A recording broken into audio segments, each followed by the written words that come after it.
who are you and where are you calling from? My name is Richard. I'm calling from Staten Island. Okay, Richard, your contribution. The contribution was I was hoping to get on with a couple of people because I had an opinion question that I wanted to pose that I thought maybe a couple of people could interact with. Okay, Richard, hold on right there. Okay.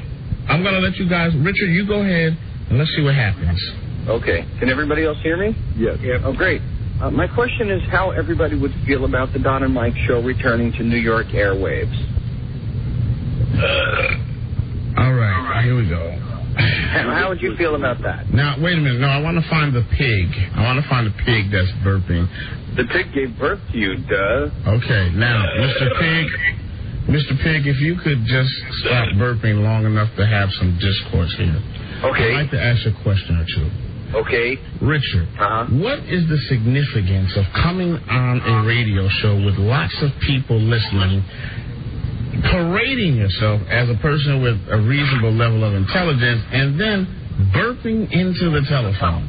You just answered the question.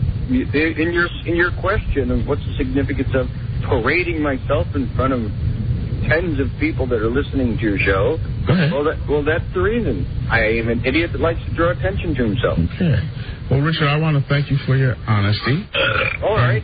I really want to thank Richard for having the intestinal fortitude to stay and answer the question. I really mean that. Where else would you rather be than right here, right now? And I got no way to introduce them today. No, I can. Okay, go ahead. They're all here to support Chap Peterson. Chap Peterson. Hold on to me, Frank. Give me a Hummer. Ladies and gentlemen, hold on, please. For those of you who had Mike's microphone breaking in the first 3 minutes of the show, you are a winner. Congratulations. You are a winner. How's it going over there, Mike? How you doing, Don? Doing very well. Right. Feeling outstanding, feeling strong now. The little thingy wasn't plugged into the thingy. It was hanging there, and then it was too tight. Happy Monday. Well, again, if you had it, it's like that 1 in a million shot. A representative of WJFK FM or your local affiliate will be calling you, and the next thing you know, you're on the road to Easy Street. That's right. Well, I can't plug it in. The cord's too short. Oh, dear. That's why we urge you to play the game, What Will Break Next? How you doing, Don? I'm doing great, Mike, because I know that someone out there has just won the endless box of prizes. You know, Don? Somebody out there had your microphone. You know, quite frankly. And now this is the new... What? What happened? Hello? Now this is the new one they have me on, Don. Quite frankly, it's my responsibility. I should have seen that thing just hanging there, unplugged after the weekend. Hold on, let's see. Do we have it? Did you have Mike's microphone? Did you? Hello, Don and Mike Show. Hi, how you doing? I'm just calling from Buffalo saying the Skins blew it yesterday. Thank you for stating the obvious, my friend. Did you? No, wait. I do want to say one thing, though. Clemson lost last week when the Red Sox lost, and Don was giving Mike a really hard time about that and didn't mention Clemson lost, too. Okay, but You, sir, are an idiot. Oh, hold on, my friend. You know, we're not even done to the open of the show yet. No. Let me just say, just looking for somebody to play along and say that they had Mike's microphone in the pool. But now you're going to drag me into this. So I'll say that no one said anything about Clemson losing because my affiliation with Clemson has been exactly 3 months. I mean, because your son goes there, right? And my wife went. Deal. My wife went there. I really don't watch them that much for it to be a real rooting interest like Mike and the Red Sox. You don't bleed orange. No, I don't. Oh, no. You do believe Red Sox, but I'm saying the Yankees No, fan, he doesn't Bills believe fan, that either. I'm the one that bleeds the Red Sox red. Right. But No, right. You didn't know that. Thank- Moron. No, thanks for calling because you had the microphone, didn't you? You had the microphone. Yes, I did. Yeah, see. Well, he's lying about that, and I don't think he's... No. I had number 4 microphone. It's always with the tape on it, right? No, it is. It was number 2. Or it's wrong. It was microphone number 2. How many strikes are you going to give this man? We may have a real winner here. Hello, Don and Mike Show. May I switch Mike's mic back? I got it plugged in. Go ahead. Go ahead, Rob. Hello, Don and Mike. Hello? Did you have it? Yes, I did. All right. Tell me exactly what it says on your What Will Break Next card. Mike's microphone, number 2, breaking in the first 3 minutes. Breaking in the first 3 minutes. Where are you calling from? Modesto, California. Congratulations. That means the rest of your life totally taken care of. Just go down to KHTK with the winning ticket. I'll get right on that. I'm on my way as I speak. All right, hold on. You know, they're still doing something on the other side of the room now. Jerry rigging. Rob is over there doing the plugging and unplugging. Mike's doing the ordering around. Weaving cables. And Mike, we have a winner. I feel like a helpless infant. We have a winner. That's how I felt, really. We have a winner. We do. Look at that. I believe they call this the you're living on Easy Street promotion. What you want to do, you got it done there? Yeah, it's all done. What you want to do is call KHTK and ask for Mike Ramey. He's the program director. He likes People really do win on the Don and Mike show. He likes a good nipple, Ramey. Hey, you're pretty good. That's good. Yeah. Thank you. Hold on. We'll give you something. Hold on a second. Awesome. You guys rock. Thank you, my friend. Hold on. And now, this. Based on a true story, he was a neo-Nazi with one true enemy. Himself. A man of faith, a man of hate, and a soul torn apart. Viewer discretion advised. My hands are filthy with all that labor. Good afternoon, Mr. and Mrs. Deplorable and all the ships at sea. Ready with 4 cold, clammy hands to touch 2 sets of warm genitals. Yeah. Mike! Yeah. Thank you, Robbie, and hi, thank you for listening, everybody. Still had it for me, Rob. Don and Mike Show, a new episode on this Monday, Rocktober 20th. And as you heard, the floodgates are open. That's it. We're just standing outside your radio station with a big butterfly net. Call us at 877-365-3636. That's the national number. From Canada. Rob hates it, but you can call anyway. Yeah. 800-636-1067 from Canada. And from Washington, D.C., our home station, WJFK, you call 202-432-1067. Hi, Don and Mike. Buzz Burbank here. Hello, Paul. Is anyone listening? Hey, what happened? Shut up! Did you wash the ass today? Someone called for a doctor? Here we are. There we go. And we had a guy who played along with the gag. A guy who played along. Winner. With the gay. Played along with the gag. He had... It sounded almost like you said played along with the gay. Well, it was a combination of game and gag. Kind of a gay game. Aren't all our games fun and gay? They are. Hi, and thank you for listening. Listen, a couple of things before we really start the show. Okay. First... Yes? Oh, I need to go with this. Oh, yeah. You put that away. I forgot. Boy, you. Today is October 20th, so let's welcome in for the first time. Oh, wow. You guys are great with this. I think last year we kind of missed the boat on it. So, ladies and gentlemen, the Hollywood Spooks. Hey, is that the Pope? No. These things are gonna happen. Although they're saving him a spot. Oh, look at him. Hey, look. Hey, John Ritter. Incredible. What are you doing in there? Behind the trees. Yeah, this is something you're going to hear. We open the door, and then we're going to shut it in just a second because in a moment they're going to put on their show for you. Yeah. Get ready to be scared. There goes an arm. Now they just rip their arms off and they wave them at you. Those are the same sweaters they had on last year. Yeah, well, it's a cloud of dust in here now. Get ready for hilarity because whenever the door opens, we'll just pick the song up right there. And, of course, Halloween only being 11 days away. Great Halloween traditions on this show. It's almost time, kids. It's almost time. Be in front of your set with a horror thought. It's almost time. There's an argument about this we used to have. Did you say super and I said silver? Yeah. Remember the big giveaway at 9. Don't miss it. What was the answer? Don't forget to wear your masks. I don't think we ever had a conclusion. It's almost time. Halloween. Okay, here comes the part. No.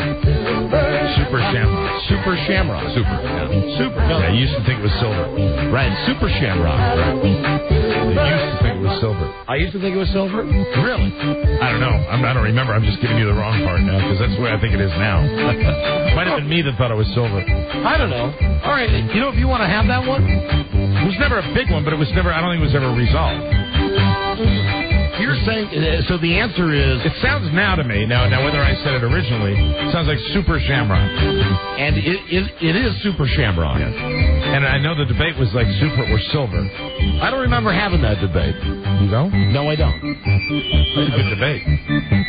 And a pretty rocking tune, a pretty wicked tune. Oh yeah, scary. You know, we hardly ever let it play to the label like this. Kids put the masks on and like bugs came out. Yeah. It was fantastic. Hold on to me, Frank. Give me a Hummer. Oh, hey, so what's that last part on that one? I didn't know that. Wanted to work that in and tell you that we have a gift to give away every day this week, and we're going to talk about today's right now because this is a come down and join us thing. Here's what we have all week to give away every day on the show. A LASIK procedure, laser eye, from Witten Perot Laser Eye Associates.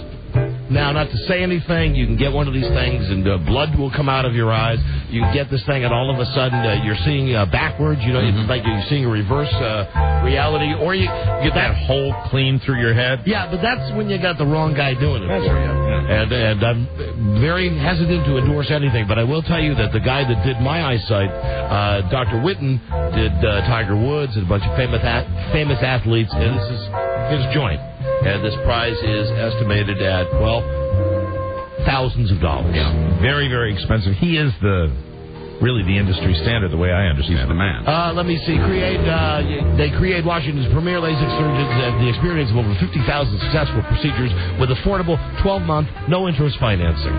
When Buzz Burbank says that somebody's the man, you can pretty much count on that person being the man. The fact that in the slug they say 12-month no-interest financing would lead you to believe that this is not the Jiffy Lube of LASIK eye procedures. No, you're not going to roll by the mall, pop in and get this thing done. It's just not going to happen. Well, now, but if life has blessed you, more power to you. 800-636-LASER. But for most people, myself included, I looked at it, wow, that's too expensive. I'd rather have the glasses. Well, here you go. It's for you now free. And there must be, people that have held off because of the expense, and here's their golden opportunity. And you're having it done by the best guy. So, if you already have okay vision, can he give you X-ray vision or anything? You cannot, Rob. It can't be better. So, how will we be giving this away today? Very simple. Girls. The girl with the most piercings by the end of the show today. Now that includes ear, navel.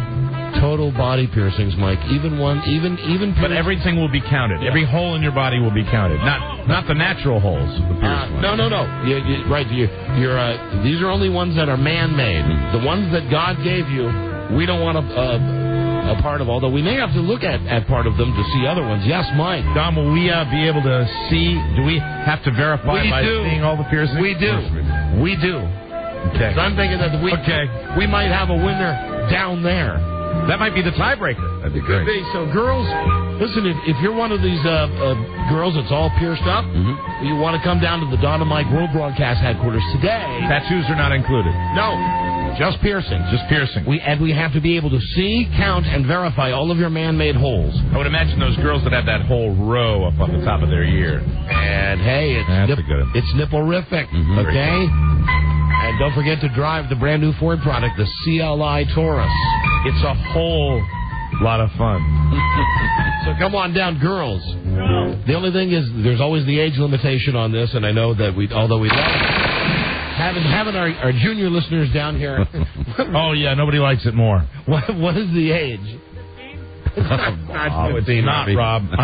Someone will tell me. It's either 18 or it's probably 21. 21, I believe. Probably 21. I think it's 21 for the procedure, is it not? Mike, it depends. Have you been to Ocean City? No, I'm not talking about the piercing. I'm talking about the laser eye surgery. That I don't know whether. Here is super producer Charles Broyhill. Smart shoes. I'm sorry. I went the shoeless look, and I wore brown with a black top. You didn't just go... Did I say the F word again? You got ready to. Oh, did? No. Come all the way out. No, that Friday, this is not Friday. I am tanned, rested, and ready for work today. It's 21 on the age. 21. Thank you, Charles. Catch me on Thursday. It's a $5,500 procedure. Wow, thanks. There he is, super producer Charles Broyhill. There. So, see you later, fat man. Chubby. That's my new thing for him, even though he's thinner than I am. I call him Fats. Piercings for prizes. Yeah. Don't you enjoy the fact that our support staff is aging before our very eyes? I find great comfort in it. I truly do. It is truly wonderful. I do too. I do too. Girls, don't forget. What, you don't want to? What? I thought Rob gave you something. You don't want to say it? Do you read everything he puts in front of you? No. I'd said it already, but since you've spotlighted it, I don't know. Charlie, this came from Rob, and it was thanks, Fatso. And Fatso. Fatso's pretty good. Traditional one. You can't argue with that one at all. Pretty good. And now, of course, the Charlie is aware that you have written that. I can lose weight. What are you going to do about your hair? Listen to this. You know what? Fun. What? Maybe if I lost weight, my hair would get thicker. I have to lose head weight. This is true. We're all having fun here. It's festive today. Forget it, Rob. So, girls, come down. Girls with the most piercings, face piercings, body piercings, exotic, and erotic. Most total piercings wins this $5,500 prize. Wouldn't it be great if we had a tiebreaker, Don? It sure would. Man, I can't imagine what we come up with. Wow. Recount.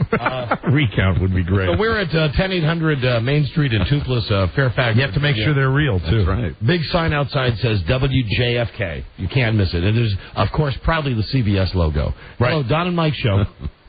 Don. And you laugh, but when you drive by, and my wife was down here on Friday night, and we drove by the building, and she said, when did they put that big, giant CBS sign outside? And I said, maybe, how long has that been, 10 years out there? 7 at least. Many, many years. Yeah. You would think having the prestige of the Tiffany network, a big, gigantic CBS that would do something, but no, this place is still a dump. Yes, it is. It's just a dump with a sign on it that says CBS. Neat sign, though. Yeah. Hello? Big spooky eye. Ray?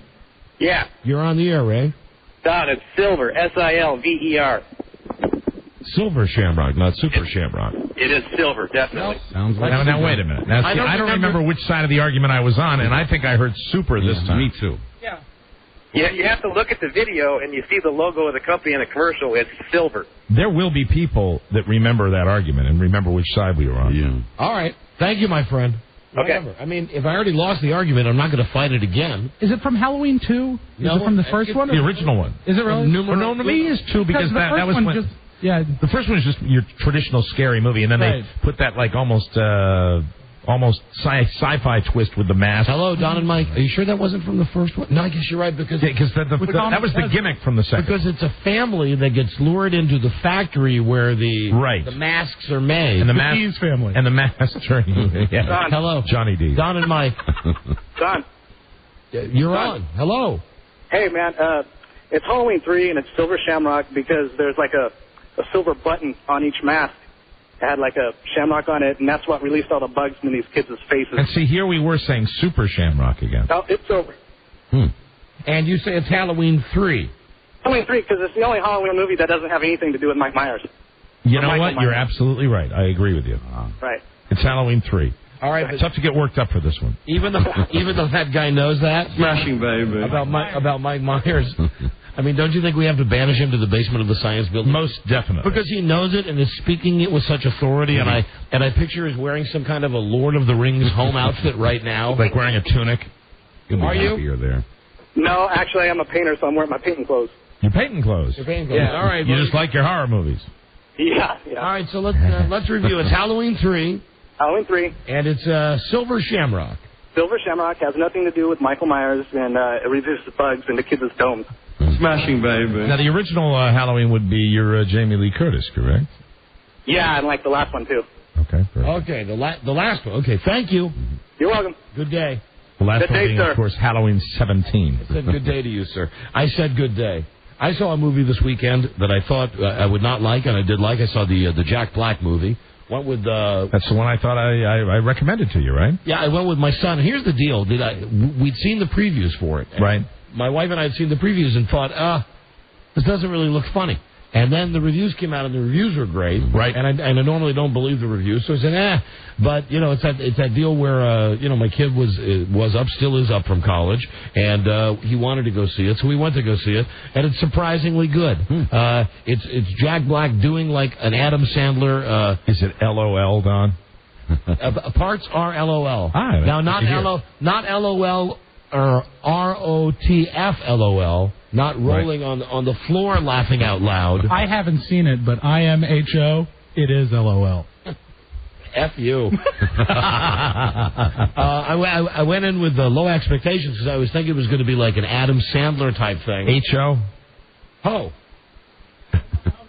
Humble opinion. Right. Oh, you didn't know that? Oh, IMHO. I didn't know IMHO in my humble opinion. That's great. IMHO. It's LOL. That's great. So, I had to get it from you. I'm sorry. I'm sorry to play catch up, but I wanted to know what it was. Yeah. I apologize. I'm still in recovery. You're in recovery from what? My weekend. From your weekend. Yes, okay. Yes. I'll give. Let me. I don't need any time. Nothing horrible happened.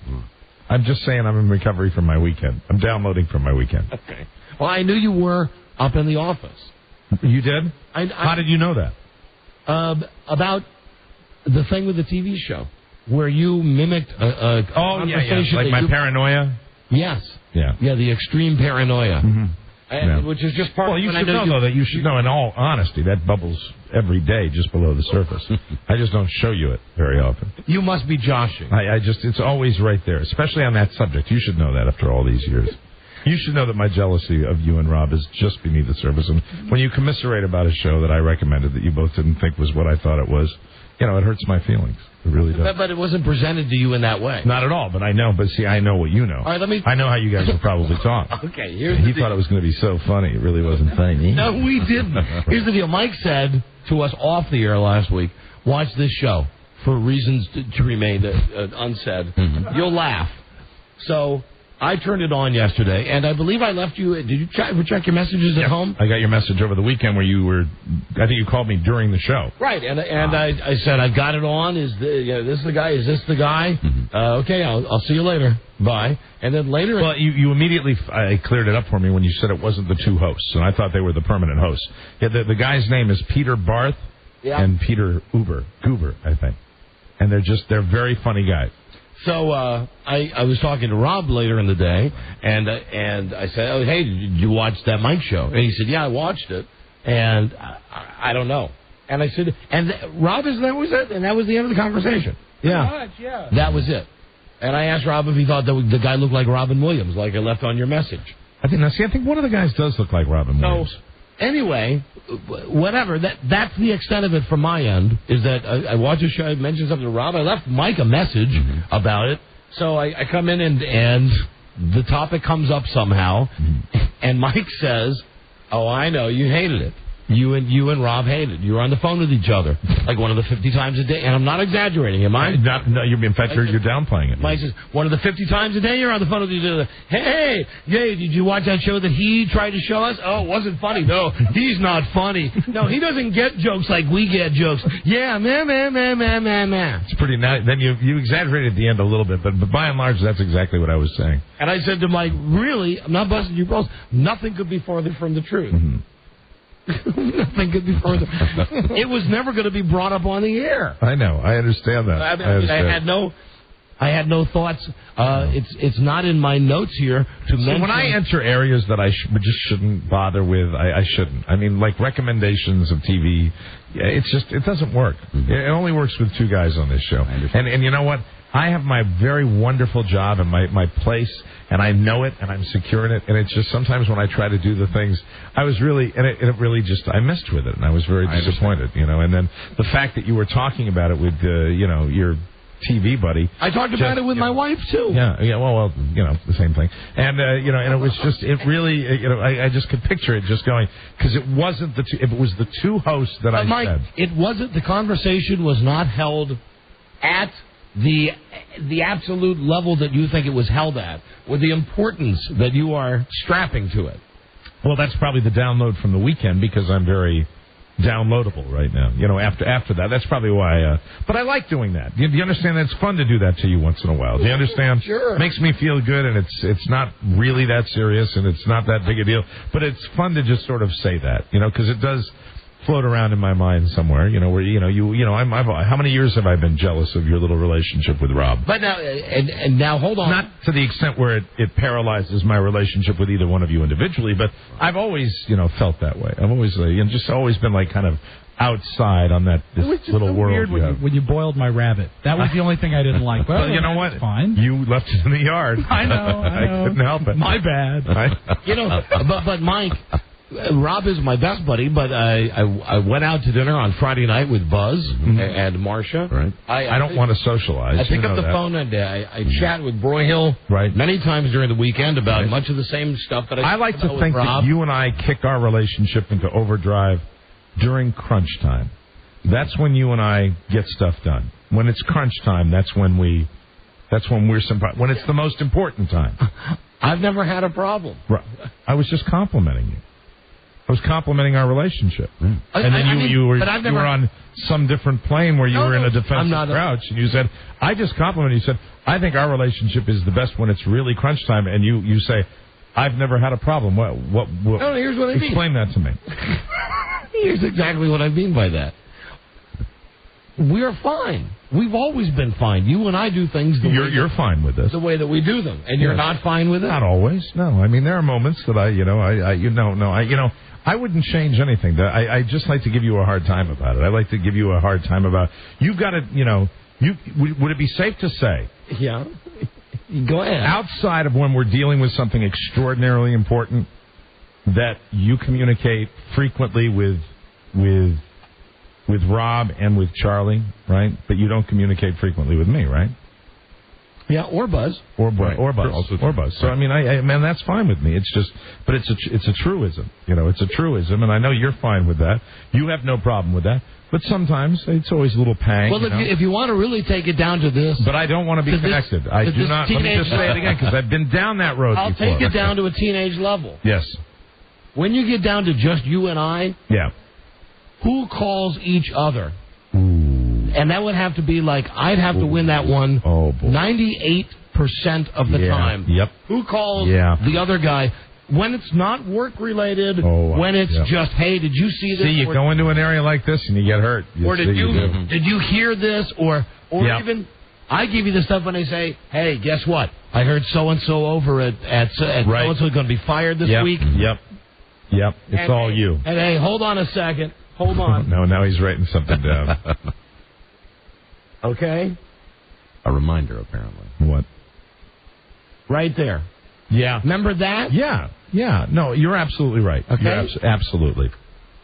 That one was for your eyes only. I appreciate that. And there's a lot that's for my eyes only, and I'm fine with that. And I was just having fun, as I am right now. All right. I'm sorry. And it's because you think it's because of my weekend, because I was around my family? I don't know. Mm-hmm. I mean, you're an enigma. You truly are an enigma. I like it that way. Come in, not really sure. I do truly like it that way. Not really sure what to expect. And you were fine with the fact that, okay, I'll give you a backhanded compliment here. Thank you. We were chatting up in the office, chatting about football. We were doing a men do on Monday, talking about football, talking about why one team stinks, another team's doing well. And I looked at my watch and I said, JFC, it is 5 till. Right. I went, S, we're late. We got to go. And Mike said, what's the problem? Show's in 5 minutes. That's right. Well, and again, not woe is me, but it's just my lot in life. I got to get over here and set all this stuff up. And as we were coming down the stairs, Mike said, say, wouldn't you want to run? I must still be in a weird little mood. The weekend. I think really I'm still in a weird mood from everything. I think I'm still downloading after last week. Just it's such a wonderful, crazy week last week was. Yeah. So. Yes. This movie with Jack Black. Yes, I interrupted. Yes. School of Rock. Okay. You ended up you said you didn't think you were going to like it at all. We got a break. We do. We hit this break. We'll do great later if we hit this break now. That's terrific. Hello, Don and Mike. Hey, what's going on, guys? Hey, Mike, get over it, you big baby. You got a couple friends don't like a TV show you recommended? You know, I've been where you've been. Get it together, my man. Mike. Now, when you say you've been where I've been, what do you mean by that? You want to talk about it? I've been divorced. Not particularly. Thank you for calling, though. I appreciate it. Bye-bye. Can I just ask everybody calling, to take a time out? Mm-hmm. Take a time out. Is there a lot of people getting ready to give it to me here now? Just a couple. No, bring them on. I mean, I'm in the mood. I'm really in the mood for it. I'm fine. I wasn't in the mood for it at all Friday. Mm-hmm. Hello. Hard for me to deal with. Don and Mike. Hello. Hi. I was wondering who and why probably took Mike's balls this weekend. Now what is the problem, sir? What are you saying? What's your point? No, you just sound overly sensitive, and you're usually not like that. I know, and you know what? And I think I am overly sensitive, and I think it's a variety of reasons. And you know what? I will snap right back out of it. I will find my balls. I'll reattach them to my little beanbag. How's that? Stop cycling in a couple of days, and everything will be all right. Yeah, spiraling would be the word I would use, but I think it's fine. I think it's fine. It's really if I explain what it is, it's stupid, and I'm embarrassed by it. And the fact is, it's the same thing. It's the same reason I was bummed on Friday. There's no need to be embarrassed. You just need to tell everybody your true feelings. Don't say the Red Sox. Okay, I won't. Wow. Oh, Rob? Yeah. There you go. Don't say it's the Red Sox. That's all I did. I went home for the weekend. I went back to New England for the weekend, so that's all we talked about. Then come on, this guy is right. Grow a set. Yeah. If really that's what all of this is about. Oh, thank you. If really that's what... Now, ladies, let me explain what's happening right now. Rob and Don are working me. They're passing notes between, as Don says, grow a set. And this is really making you feel bad. I wrote Rob a note. I'm ready to cry right now. I wrote Rob a note that said, Rob, I'll call you tonight, D. And then he wrote me a note that says, great, hugs, R. They have a click. We're like, they do have a click. Yes, they do. I can deal with that. Who has a click? People like you and their jaws? No, he meant you and Rob have a click, and that's fine. That's exactly what it is. No, we don't have a click. It's like a click in high school. No, we don't have a click. What do you mean you don't have a click? Of course you have a click. This is not a click. Of course it's a click. This is not a click. What's wrong with a click? Here's the thing with... Why would a click be a bad thing? Because why would a click be bad? A click is a group, as I recall back to high school, a click is a group... Buzz Dictionary, if you will. Okay. A click is a group that forms and does not want others, looks down on others, thinks, I don't want others in my group. Two people does not a click make. Click, click, click. Mike, do you know their handshake? Click, click, click, click. Hey, this ain't no click. No. Although you might find some internet site, click, click, that would indicate otherwise. But it's, what's it say, Buzz? Because really now we're late for the break. A small, exclusive group of people. Bingo. Well. Click, click, click. But does two people make a group? Sure. What was it again, Buzz? Give me it again, please. A small, exclusive group of people. More than one person. I would say, group. But I would say exclusive is the action word there. Exclusive is totally subjective. Who's to say what's exclusive? I just don't consider it a negative term. Click. I was on a click. Also known as a coterie. But I'm not in a clique with Rob. You don't like clique, do you? You don't like that word. No, well, what you're implying is that it's some type of like secret organization, or even not secret, just like a gang, or just... No, it's not a... No, I'm not implying it's a secret organization or a gang. Others could say that you and I have a clique. In a way, we do. Click. In certain regards, we kind of do. Wow. Click, click, click. Now, why are you getting upset? I'm not upset. You're saying, wow. What? I mean, there's nothing wrong with it. Because I don't think that... I wouldn't describe my relationship with Rob as being in a clique. Mike, you'll never get in if you make him upset. I don't want to get in. This guy. All right, thank you, my friend. See you. Okay, see you later. Bye-bye. Okay. So, we're going to break now, okay? Yep. All right. So you had a good weekend? How's your mom? She is terrific. How's your sister? My sister was great. I get along well with my family like I haven't in quite some time. Good. It was absolutely terrific, and they were delighted to see the kids. Did they judge you a lot this weekend? No. Good. No, as a matter of fact, they didn't. And well, see, then you have no excuse. No, I don't. You don't have an excuse because the Red Sox lost the baseball game last week, okay? And then your weekend, I mean... I had a good weekend. Then there you go. Then let's get right back to the very beginning of this. You said that you had some lingering stuff from last week. Well, yeah, but I mean, it's certainly not the reason I came in and did what I did today. Today I was just having fun. Okay. To be honest with you, I was having fun, as I am right now. Okay. And so am I. That's and really, I don't want to disturb the click. There you go. He just looked at me. Click, Rob. Click. All right, we're going to break. Do have weekend stuff to tell you about. Lots of stuff. Did you and Rob do anything? Beyond talk about you on the telephone? No, that's how we spent the entire weekend. Face it, after we had, took all the hours to discuss you and all the things that you did wrong. Yeah. Right. It's wrong. All your fault. Right. And then there was no time. No time left. That's 48 hours of nonstop. Click. Halloween is coming. Time to get rid of those scary phones. Switch to Singular and treat yourself to a new phone. Ooh, very scary. Get the Sony Ericsson T226 free after a $20 mail-in rebate. and get a free camera attachment with a $50 mail-in rebate. The Sony Ericsson T22... Let me start again. The Sony Ericsson T226 takes pictures and emails them instantly, and it's wireless internet capable. Jesus. You'll love the picture caller ID and the downloadable polyphonic ringtones. Hey, Don. I love me the polyphonic ringtones. I hear that it operates... Their second album was no good, but their first album kicked ass. I hear that it operates on GSM network. Singular has what you want. Switch to Singular right now. Call 1-866-SINGULAR. Log on to Singular.com or go to any Singular wireless store in the area and tell them that Don and Mike sent you. Certain restrictions apply. See the Singular wireless store for details. Ooh, scary commercial. WKFK. This is the Don and Mike Show. And you can get news, weather, and the latest news and weather on Fox 5 News at noon. And we'll see you again tomorrow. Do drive safely. All right, we're doing a victory whistle. I can't get it. Here it comes. Hey, sing it. Yeah!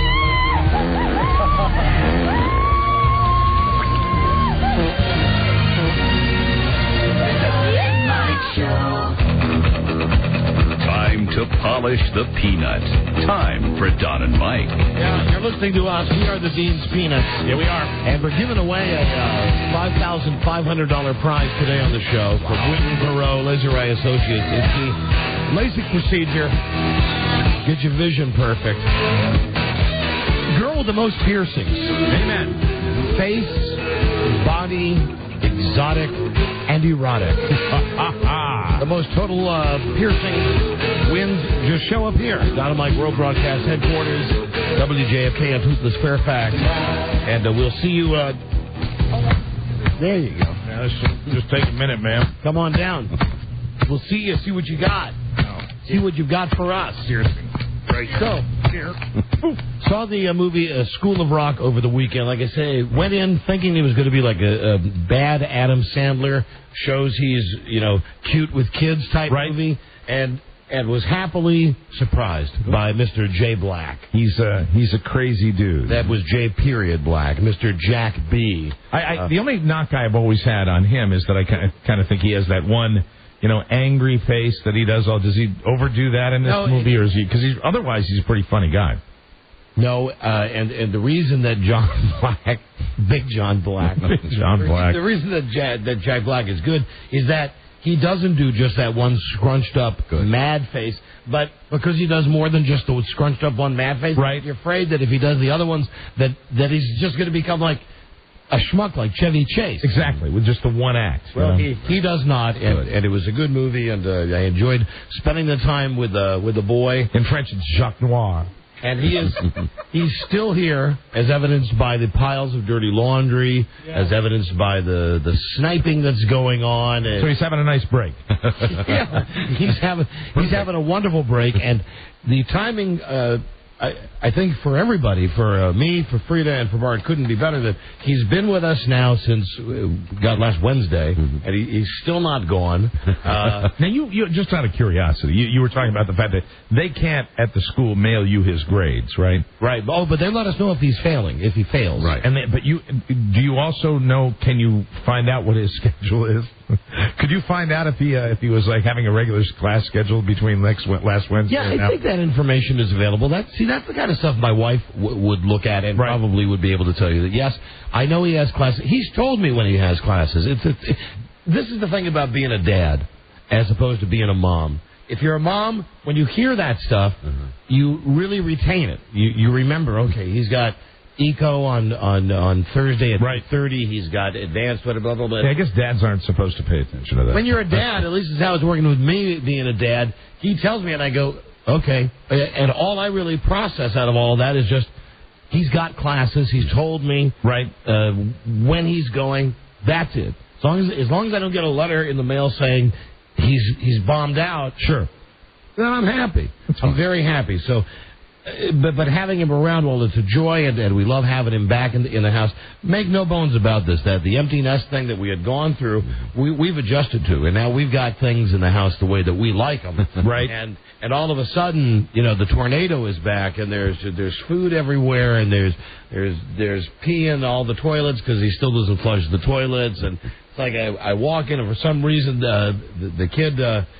Now he doesn't have a problem with his shoulder. He had some shoulder surgery. Right. And because of that, and because it's been flaring up a little bit recently, why take a shower when you can take a bath? And why take a bath in the room that used to be known as your bathroom by your bedroom? Why not take the bath in the big bathtub in Mom and Dad's bathroom, which in today's modern era is really just my bathroom, right? Because now that he's gone, we've kind of expanded things, and we've done what a lot of couples do. Where do a little Eleanor and Franklin. Well, yeah, you do this thing when you live with somebody. First, when you're first married, you're living together, you're sharing one sink, and you've got all your junk there, and that's cute when you're first going with somebody, and you go, oh, look, she's got all of her stuff, and I got stuff. But then after a while, and this is mainly on the guy side, there's gunk that forms, like, on the base, for instance, of my toothbrush, the electric toothbrush, the base of that baby. Right. They're nasty, aren't they? Every once in a while. You got to boil it after a while. It's caked on there. Now, it's not caked on when I go to brush my teeth and I'm in a rush. It's only caked on when I'm walking around and my wife is there, and she goes, "Oh, look at that's so gross." You have the kind that sits on a little pedestal where you put it down, and the pedestal and the bottom of the toothbrush. The whole thing gets coated with this crap. Kind of a greenish hue to it. So what you do is, then you say, okay, here's what we're going to do. We'll get a bathtub that has a bathroom that has two sinks. Right. So this sink will be mine, and you get a little bigger vanity, about as big as this control board, and you say, okay, we get one sink to the left, one sink to the right. But then the problem is that it's like that time that Felix and Oscar put the tape down the middle of their room. Didn't work. That her side is, of course, prim and pristine with all of her loofahs and all of the stuff like it. It's almost like a girl's spice rack over there. That she's got all the stuff laid out, and my side is just a mess. I mean, forget the times that I just walk up to the sink, up in the bathroom, and go, and don't run the faucet. No, I always run the faucet. Right. But occasionally the water pressure is not enough that it really gets all the stain out. But what the hell? It's fine. So you guys have gotten yourselves into a rhythm with him being gone, then. So what we did was she just said, I'm just going to take this other bathroom now to be my bathroom. Right. So we share a bedroom because we are married, but we do not share a bathroom. Well, now more than ever, that bathroom is a special place. You enjoyed it, your territory. Domain. And now I never take a bath. Did this start when he left that you had separate bathrooms? No, we had the separate bathrooms, but my wife still shared the bathtub in what is essentially our bathroom. Well, so now it's all yours. Yes, and she's got the tub, the regular tub that was in the other room. She just had to put all the junk in around it, all the racks with all the stuff and the sponge, and all the. really, when you're a girl, you get in the tub, and you should get off if you're in the tub. You spend so much time in there. Well, I've seen those movies. Yeah. You ever see what a woman can do with a faucet? Yeah, I know, and maybe that's why they spend so much time in the. Like girls, how long do you be in there? Oh, an hour. Gonna get a good soak. A guy, you get into a shower 2 seconds later, you get out, boom. I always wanted to see a woman do that. Yeah. But my issue is when I open the door to my bathroom and I hear, "Hey, Dad." And, I look over and there's Cool Hand Luke, he's just sprawled out. He couldn't be happier than a pig in ass. Well, he's a grown man now, too, kind of. He's not. Yeah. He's big and he's in your tub. And I've got TV on a stick in my bathroom. Greatest gift my wife ever Can you hang out in your tub and take a good little soak and watch TV? Yeah, no, I never do. Right. As it turns out, I watch it in the mirror while I'm taking a crap. I can't remember the last time I actually had a bath. Well, he's in there, I guess, maybe because, he can't take one down to college, and also, that's right, just because it's another way to clean up another mess. We have to clean up another mess that he's made. So I walk in and I go, hey, what's happening here? And I get, Dad, I'm taking a bath. And I say, you're taking a bath? Hello? What about the tub that's in the bathroom that's next to the room that used to be your bedroom that still is kind of your bedroom? Well, my shoulder is hurting, and I needed to stretch out. And I said, well, okay. The first time I said okay. And then he was the second time that this happened, and I'm on the computer, and he says, I'm going to go take a bath. I said, all right, because he's going to go see his girlfriend. Right. So he's already laid this down. He's going to go in there and violate my bathtub again. Mm-hmm. That's fine. Go into the bathtub. Well, at one point, I hear the water running, and he says, hey, Dad, I want to ask you something. Now, I'm all the way across the house, and I say, tell me later. You're taking a bath. I'm doing something on the computer. He comes walking in, and he says, I wanted to ask you a question. And I go, excuse me, what's that you're wearing? He says, oh, no. It's your robe. Oh. I said, listen, next stop for that robe is the hamper. Do not hang that robe back up for me to put on. He said, why? I said, because you're standing there with your sweaty balls and your whole, that whole just, right. Teenager man that I said, that's like putting on my underpants. Don't do that. And he said, hey, Dad, what's the deal? It's just a robe. And as he's saying this, he's got his hand in the pockets, and it's obvious that he's just running his genitals all over the inside of his Okay. Is he... I'm worried now. Is he going back? Is he going? Or is this perhaps going to be permanent? Where he's just decided he's going to stay with you now forever? No, the deal is that he has this fall break. But here's my point. It's been great having him here. We love having him around. He's learning that we're doing things a little different now than when he lived with us. But we still love him. Right. We have to go down there this weekend.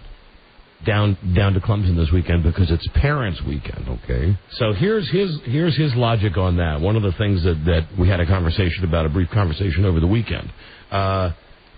When you guys come down to Parents' Weekend, there might be a party that I want to go to. And I think my wife said, well, that's okay, but... that's normal, and we did that too. Right. And he said, so you guys would be okay to go out to dinner by yourselves on Saturday. Now, keep in mind, Saturday will be the only night that we're there. Right. It's Parents' Weekend. Don't you go to dinner early and then you... Well, that was kind of what we had to work around to. Was that we said, well, what time is the party? Well, I don't know what time the party is. I said, he's funny. I said, okay, well, whatever time the party is, don't worry about it. We'll go to dinner first. And it was almost resigned, like, oh, okay. And I think we have to go to dinner at 2:30. I think he actually at one point asked how much time we would have to spend together when we were down at college for Parents' Weekend. Ouch. Now, maybe all kids are this way, and I'm only giving you some of the stuff that he says. I think you have a very honest relationship with your son.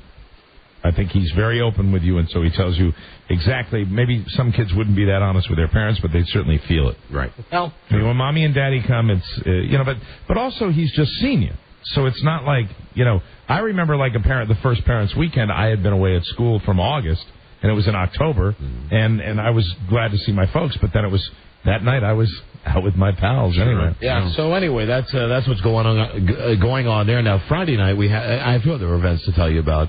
Friday night we saw Buzz and Marcia. Right. We had some sushi together. Delicious sushi. And the only thing that I have to report to you about Buzz is that we are not the only people who really bust his balls about his age. Mm-hmm.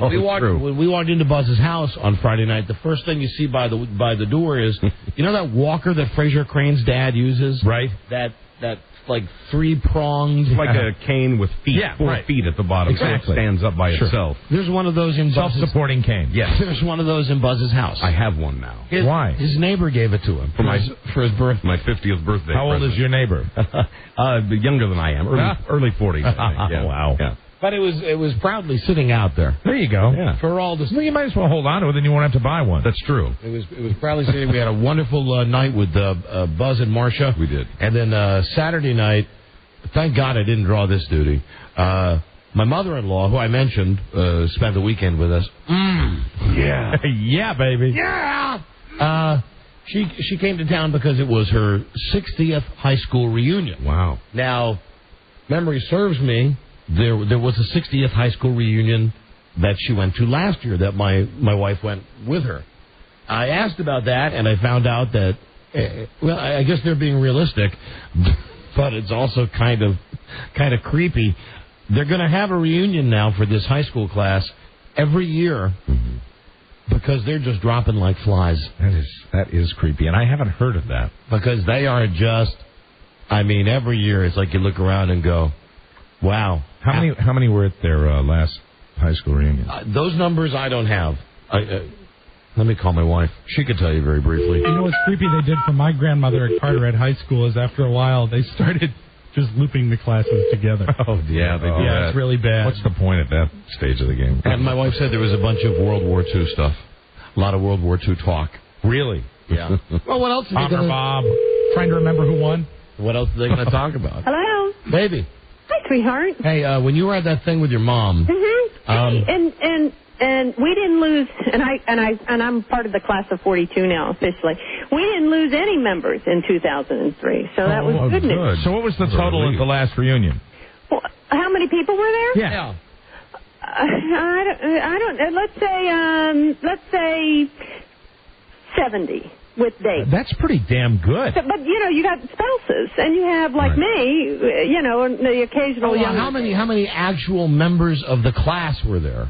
I would say, well, all right, I'll say this time Mom and I were estimating that 30 came. And there was at least, there was 2 or 3 times that last year, but last year was the 60th, and this was the 61st. So their goal now is just every year they're going to keep doing it until, well, let's be honest. No, not necessarily. There won't be dinners because some people couldn't attend because of, things like night blindness. So it's hard to drive in the evening. She's not kidding about that. I know. Hey, honey, I didn't get a chance to ask this. How fast did the handicap spaces fill up at this place? Those must have been in premium. I don't know. I didn't take one. I dropped my date at the door, and I parked, and then I went in, and I had a great time. I mean, we discussed a lot of WW2. Yeah. I mean, it was... That's great that, the kids go, too. I mean, that's kind of neat. Well, they're not a whole lot. And I raised my hand to ask about carpooling next year. I was telling Mom, 20 years from now, I'll still be there in the class of 42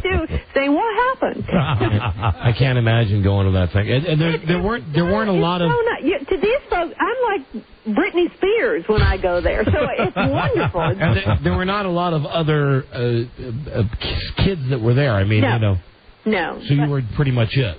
No, this year I was pretty much it. Last year there were others because it was a bigger to do. This year was lower key, but it was a good time. All right, well, so says you. And a good time was had by all. And who am I to dispute that? And Mike, here you go. This will really add to your conspiracy theory. Okay, very good. Lay it on me. Hold on a second. I have to throw this one in. When click. When Frida called me on Saturday evening, and she was getting ready to pick up her mom from this thing, they were gone a couple of hours. She called up and she said, click. Hey, I got something for you to tell Rob. Right. And I said, what's that? And she said, what was it, honey? Some guy had... Well, we were talking, the war, the big one, of course. And we were talking Japanese and European theaters, of course. Fighting CBs on one side of me and German Nazi flag owner on the other side. Oh, my. Wow. Yeah. So, Frida called me and said, hey, you should tell Rob that he should come to the next one of these things because the guy sitting next to me had a German flag. Oh, my God. So I had her give him my business card. We'll talk. That makes me feel better. Yeah. It really does.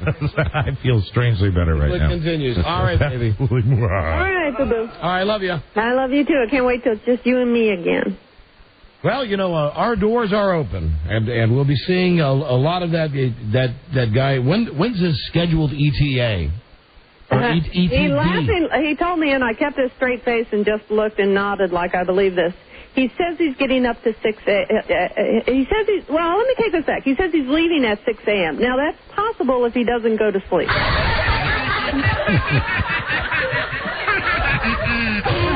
And it would be ETD, estimated time of departure. Right. Okay. So. All right, boo-boo. Anyway, I think you and I have done a remarkable job this weekend of keeping our sanity with him.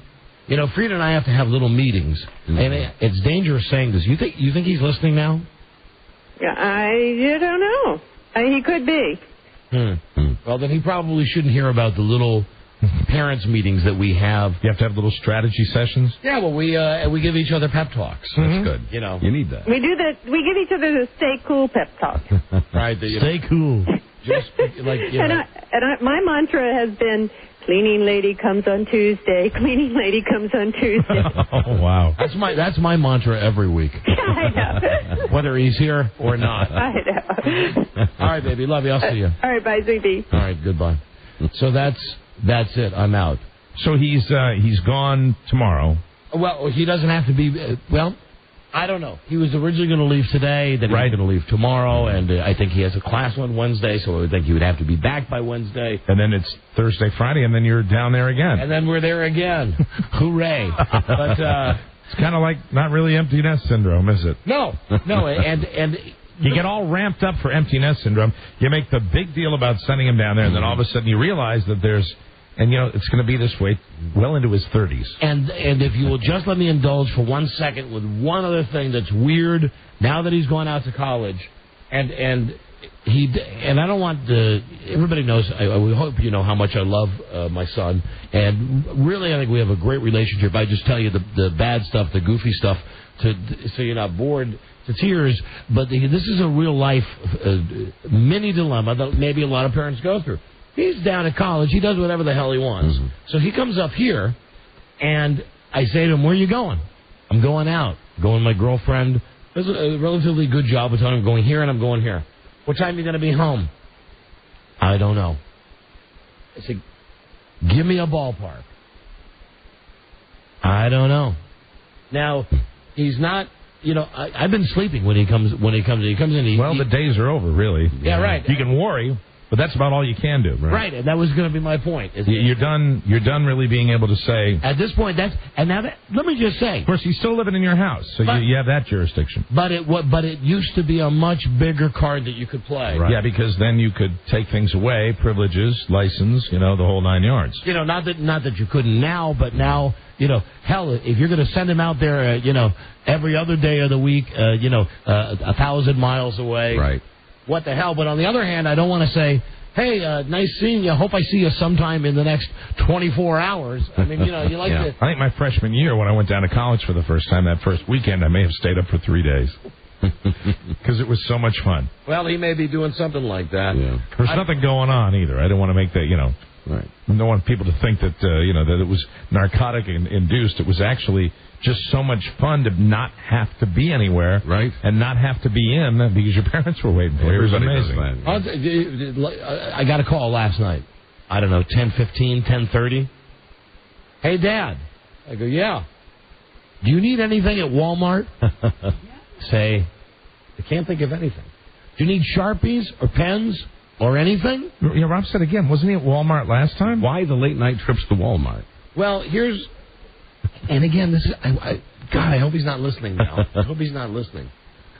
this is one way this is why we don't have our meetings, that we think he's getting stuff under the radar. For instance, he has a credit card for emergencies, and he has a little money of his own. But like if he calls us up and says, "Hey, I gotta get such and such at Walmart for my room or whatever," we go okay. And then we get the credit card bill, and you look at it, it says Walmart, and you think, I guess so. You know, right. I think what we think is the plan is just another way to get the man, and I would be the man in this. Right. Case. You say, "Hey, Dad, do you need anything at Walmart?" Then you go in there and you buy a couple of CDs and you buy some Doritos and you buy whatever it is that you want. Right. And you put it on the charge card with the bill that comes to Mom and Dad. And then when we get it, we go, "Hey, what is this charge at Walmart on October 19th? I got stuff for you." Right. And by that time, it's so far gone. Sure, you don't remember. That you say, okay. Well, that's pretty good, because then what you say now whenever he asks is, "There is and will never be anything that you could ever get me at Walmart." No, but the problem is sometimes there is. You got to discipline yourself. Sometimes there is. Nothing you can get. You can get stuff yourself. Here's another way around the man. This is great. It's like a tutorial. It is. I ought to be taking notes for down the road. Any of you young high school students who shouldn't be listening to the show because you're not 18, but listen anyway, I'm going to tell you, this is a great way to get your parents.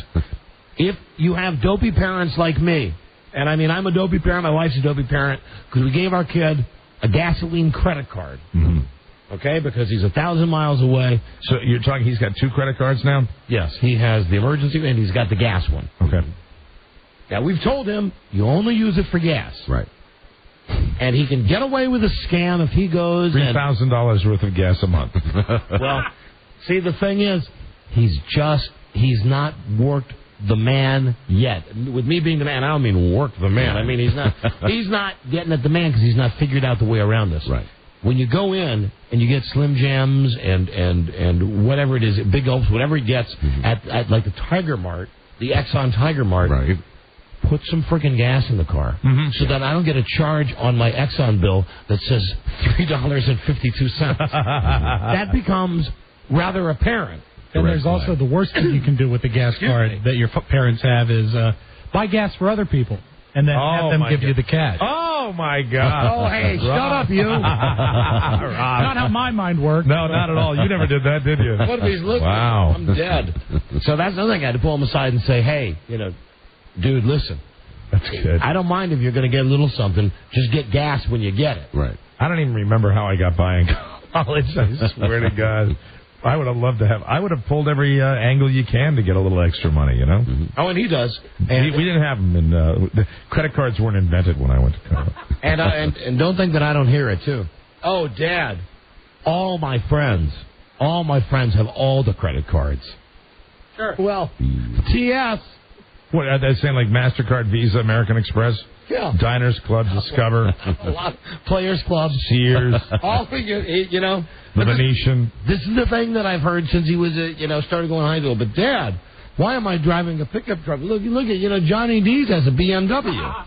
I thought it was, he likes the pickup. Be cool to have a pickup. No, it's just when he's in the mood to bust my balls. Right, exactly. Just when the mood, when he wants to play the card of, poor underprivileged Bart. Look at, but Dad, wow, you're killing me with this, Dad. I only have one credit card. My niece had a great line for one of her rich friends, and she's out of school now, but she's got these friends that she went to school with, college, very wealthy girls, and they'll say things like, Why don't we go over to Europe this summer? It'll be fantastic. Or there's a special. It's only $500. And the fact is that these are all kids that are working on their own. They're struggling. She had to move to a smaller apartment and stuff, and they can't afford to do these things. Right. And they call the kids that pretend that it's just going to be fun. They call them trustafarians. Like trust fund farians. They are trustafarians. That's the name for these kids. It's fantastic. Anyway, I love having him around. Sure. And I'm going to try very hard not to be that big pain in the ass dad when I go down there this weekend. Well, I bet you guys are very conscious. You've always been conscious of him. I mean, you're not going to go down there like with a big hat. Well, make a big spectacle of yourself. I do have that orange Nike Clemson running suit. I think you look good in that. No, and he said I'd go down there and maybe wear a fedora on top of it. He said, don't wear it. Girls, listen, our doors are open right now. Walk with a slight limp. You know, we have not discussed this enough yet. The fact that we have a $5,500 Witten Perot Laser Eye Associates LASIK procedure. Get your eyes done. You have bad eyes and lots of piercings. Come on down. The gal with the most piercings. Wear your orange jumpsuit and bring a bullhorn. We're going to count all of them. Face, Bart, body, Bart. Is this your dorm? Exotic and erotic. The most total piercings will win today's Witten Perot Laser Eye Associates LASIK procedure. So if you got pierced ears, pierced navel, nipple, labia. You said it first. Labia. It's still a great word to say on the radio. It is. It's one of the lovely word, isn't it? And someday, I know today is not the day. Labia majora. And your taint. Oh, that would hurt. Someday, and certainly not on this show, but in another forum, we're going to have to discuss. Maybe when we do a broadband show, maybe when we do when we do one of those ham radio shows, right? We're going to have to discuss how the FCC has decided it's okay for Bono to say the F word. Yes. Yeah, I don't get that.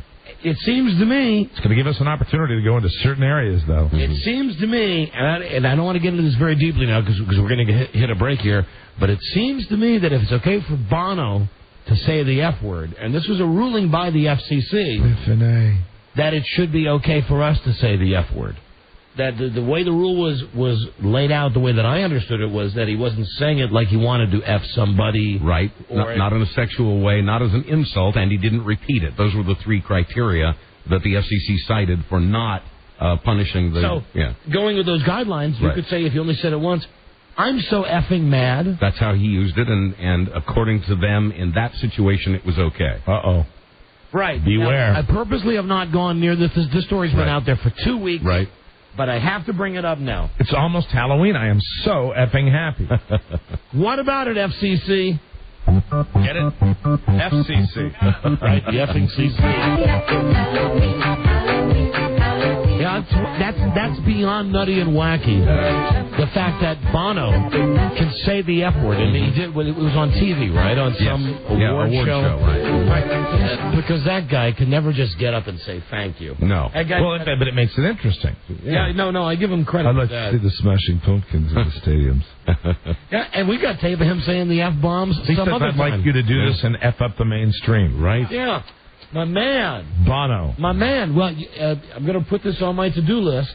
Now, we've got a lot to do today, but we're going to call somebody at Infinity Broadcasting. Have a discussion about profanity. The profanity bothers you. Yeah, let me see. F word. These are slum kids. Everybody talks that way. I've just written... It's either a note to myself or its definition. I just wrote F word - Alan. Yeah, well, so how many times has that been appropriate? God. And say that on your bullhorn they bring down to Clemson. And there, Alan, and there you wouldn't be using it in the sexual connotation. You just, boy, that guy's an F. Yeah, or what a worthless F that guy is. That would be an insult, however. Yes, you can do. You can. They don't want you to use it as an insult. You can say, for example, you're a good F. Or no, that would be depending on how you say it. You could context, say, Alan gets me so effing irritated. Description, that under their definition would be okay if you did it once. But each company's... What if you said you're a good effer? It depends on the context. Once how often? I mean, they haven't what if you say you're defined that skilled yet. effer? What a skilled, gentle effer. And you still couldn't put mother in front of it, right? No. Under no circumstance. You couldn't say, I am so effing mad, so mother effing... No, I don't think so. No. Yeah, don't get happy. I know your dream comes true one pretty step soon. at a time. Right. Yeah. Although, and I'm glad that no one's ever hipped the FCC to this, but, we all use the initial thing.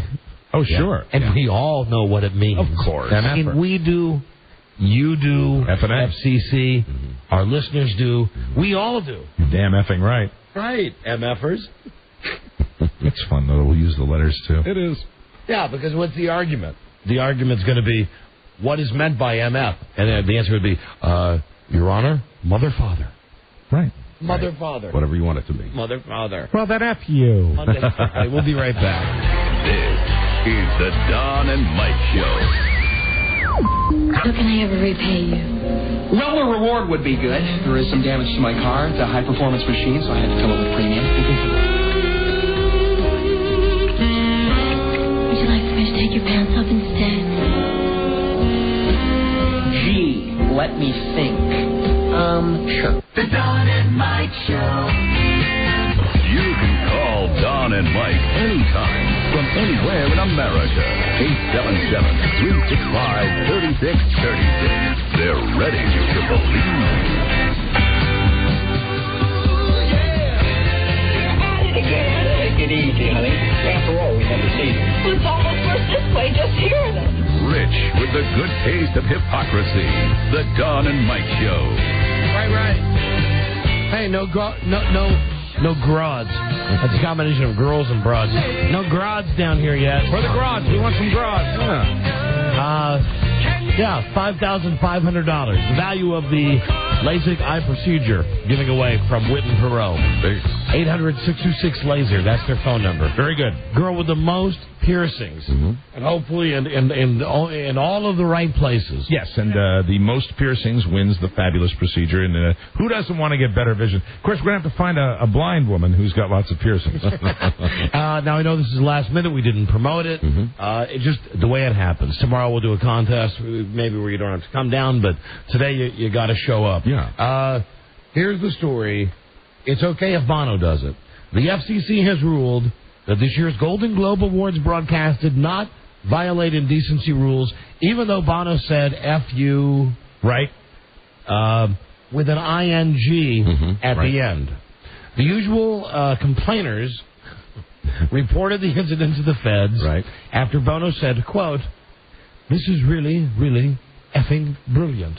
See, it's positive. Now I understand. Very positive. The FCC rejected the complaint, saying his use of the word the use of the word was fleeting and isolated. Right. Quoting the feds, the word may be crude and offensive, but in the context presented here, did not describe sexual or excretory organs or activities. Right. And it wasn't used as an insult. So let's go back and review.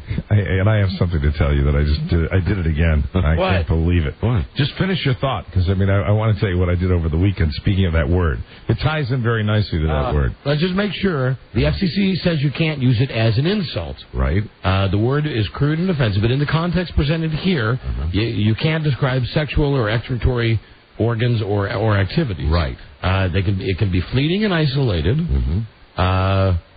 And I think that what we should do is just use the exact same quote at some point during the show. Say, this is really, really effing brilliant.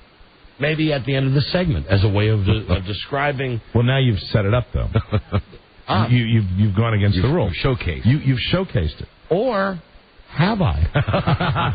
Exactly. Or have I? So it has to be used, I guess, as the gerund form and not the verb form. Yes. So can't be used as the act. No, it can't be used as the act, and it can't be used as an insult. Buzz explained it perfectly. Right. Right. Well, but now I had the story in front of me. In fact, if you think about it in terms of the way he used it, this is really effing fabulous. It was in a positive context. It's a great effing description. Right. Yes.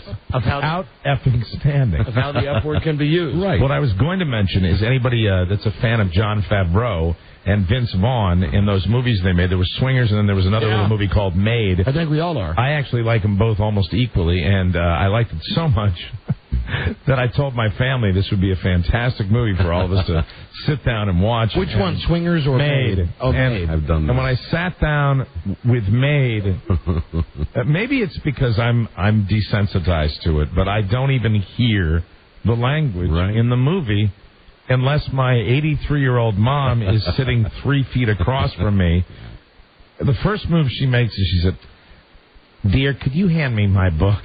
This is like late at night. We gotten back from dinner. Ouch. And that movie, I really realize now, the movie Made with Jon Favreau may have the world record for the F word. I mean, just make it a better movie.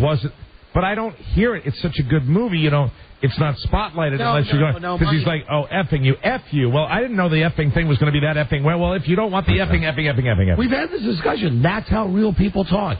That's how we talk. How some real people talk. No, I don't think that when I go away that my 83-year-old mother is calling her best friend Jackie and saying, let's go out to effing dinner. Then we're back to the male-female thing, and even some older guys don't do it. Right. But I think that most men our age. You and I, when I get together with my friends, usually there is a liberal, you know, if you're out in public, you can't say it loudly and stuff like that. But I mean, I think really, I use that word probably to a fault. I think you and I probably use it more than normal people. I use it. You and I definitely use it more than normal people. I use it as an icebreaker. To be honest, if I'm in a room, and I'm not kidding, if I'm in a room with a bunch of guys like that I don't know at some neighborhood get together, and you do it to lighten the mood, and also to gauge the room. Yes. It's an icebreaker. You go, hey, did you see that effing game yesterday? Well, right away. I've been with you in business meetings where you dropped it years ago. When you first couple of times you did it, and sometimes it goes over, and sometimes it doesn't. Right. But you're gauging the room right away. You drop the F-bomb right away. Because, and also... Well, I ended up losing everybody in my family. Everybody dropped out, and there I was, sitting in the chair at like 10 o'clock at night with John Favreau and Vince Vaughn going, effing this, effing this, and they all just kind of wilted away. Yeah.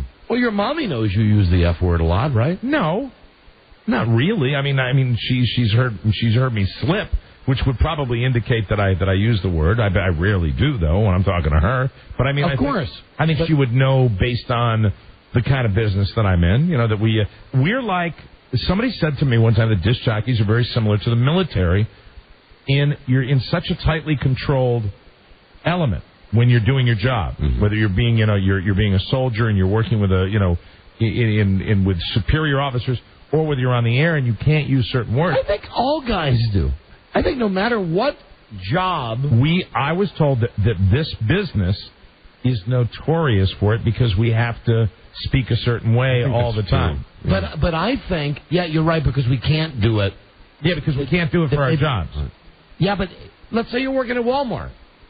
You can't say it at work at Walmart probably either. Be the same type of thing. When you're dealing with the people, it would probably be a similar type of thing. You can't, and I'm sure when you work at Walmart. Well, I think anywhere you work, you probably can't use it. It almost.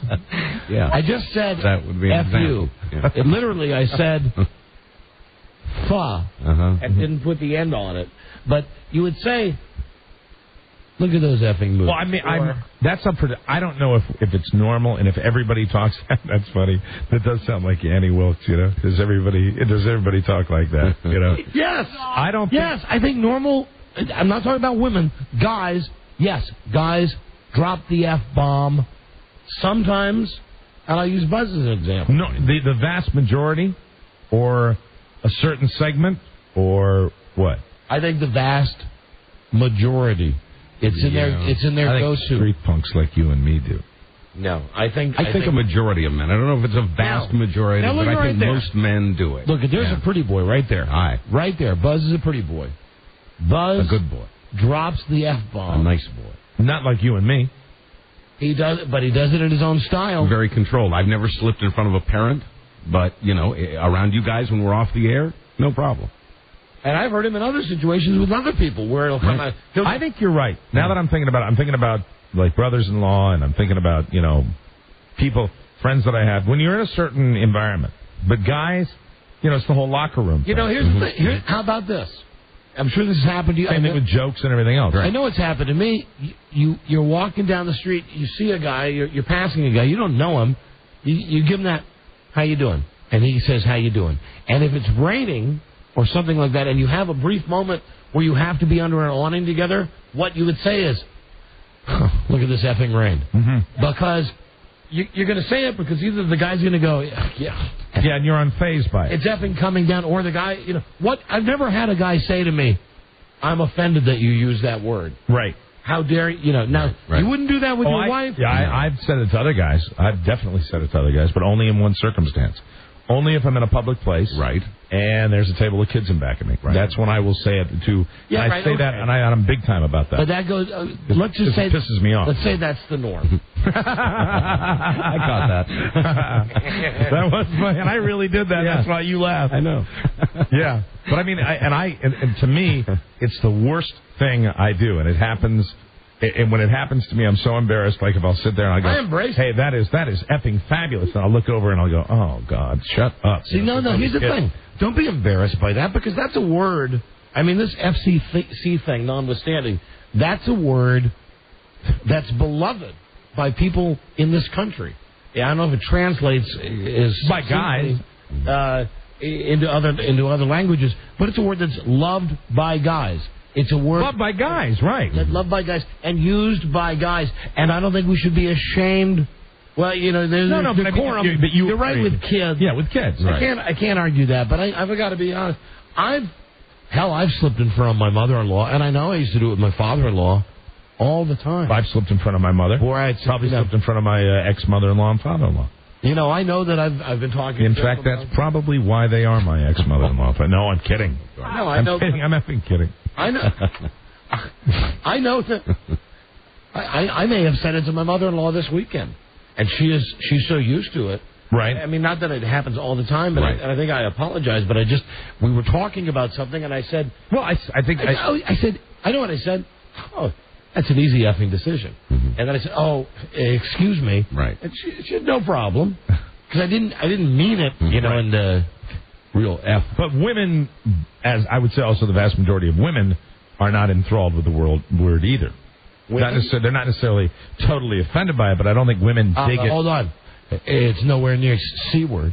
Of course it's not near. Right. Nothing is near C word. C word is at the top of the mountaintop. So, FCC. But if you are going to approach, say, your wife, unless it's a particularly heated, passionate moment, saying, hey, let's, and using the F word, would probably not be the best way of approaching it. It would probably, in fact, I've had... You could get away with it if you did it playfully to him. Hey, who wants to F? Right, yeah, exactly, right? But it has to, don't you agree? It has to be positioned in a certain way. If you were very serious and say, would you like to F? It ain't going to go over that well. For me, though, that's when we have a more evolved society. When you can just sit down, man, woman, look at your watch and go, it's 20 till. It's effing time.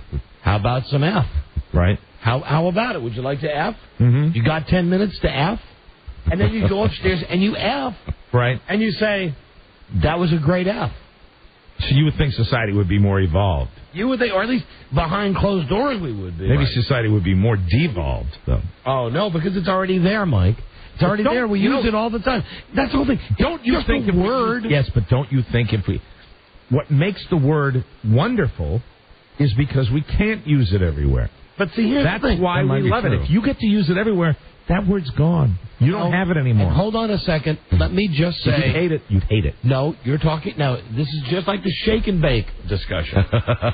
I'm going to go back to... This was 12 years ago on the show. Mm-hmm. I said I could eat shake and bake chicken every night for dinner and be happy. And you were right. And it was kind of like the same argument. Well, if you get it all the time, if you know it's coming out, you're gonna get tired of it. Well, I beat my wife down on that one. I mean, not literally, but I mean, I won that. Right. She made it 30 nights in a row, and then she got tired of doing it. I guarantee if we could drop the F-bomb, I would do it as much on the radio as off the radio, and it wouldn't change the fact that you couldn't say it on the radio. But don't you think that part of the attraction of the word is the taboo? No. I mean... Yes. Thank you. That's tough. I don't know. Of course it is. That's why we like... You know why we like it? Why do guys like it more than women? Because it's naughty. Because guys like to use that bad word. And no, it's also a great descriptive word. Well, it's a phenomenal word. See that effing car? F me. Look at that effing woman. Yeah. Or, wow. Great effing sandwich. I mean, you could do that. Right, yeah, people do. Right? Mm-hmm. This is effing ridiculous. Right. That's one that's seriously... I'm a big fan, and as you know from speaking to me, of putting the F word in the middle of words. Yes, I love that. I enjoy that. Great. That gives me a great deal of pleasure. Here you go. I like words like that. Words that give me pleasure. It gives me a lot of pleasure. I think we're going to have a chance to use the word here. Hello, Don and Mike Show. You might. I don't know how much of that got on the air, but that was that was sweet. Is your lack of vocabulary and your. Why don't you just? Oh man. I wouldn't do that again either. No. The light's still on. I think there's. Yeah, but still. The delay light is still on. No. All right. Yeah, and remember, it's an insult. There's a delay because you can't say that because it's low class. And because it has no place. Hey, it's just funny. This is a guy. It's funny. Yeah. No, they're not. I wish you could have heard it. Yeah. That it was the perfect time to take the call from this idiot. What's wrong with construction workers, pal? Low class. So construction workers are low class. What are you, the Queen of England? This guy called in to say that this topic isn't worthy. Please move on. And then I promptly said to him, F you. Radio, especially since it's. I mean, you want to keep it in the locker room and just move on. Keep it in the locker. Hey, change the channel, you douche. Are you really a guy? Just move on and maybe. Why do you get so upset? Why do you get so upset? Hey, why don't you just move on? Incidentally, before we go on with this guy, it's not radio. Before we go on with this guy, because he's interrupting this much, we have a professional arguer here. This guy is not about this at all. That's just my theory. Mike, I've heard you say that on so many times. Yeah, exactly, because I've said it to you. It's agonizing. I've said it to you. Then why don't you move on if you've called before? No, I swear to God, gentlemen, I remember the voice. Let us not give it. Don't give him a nickel of airtime. Okay. He loves it. He gets off on it. All right. He gets off on it. Yes, thank you. Pretend you don't care. I'm taking away what you really want, pal. Thank you. Airtime. Bye-bye. Okay, he's gone. Good.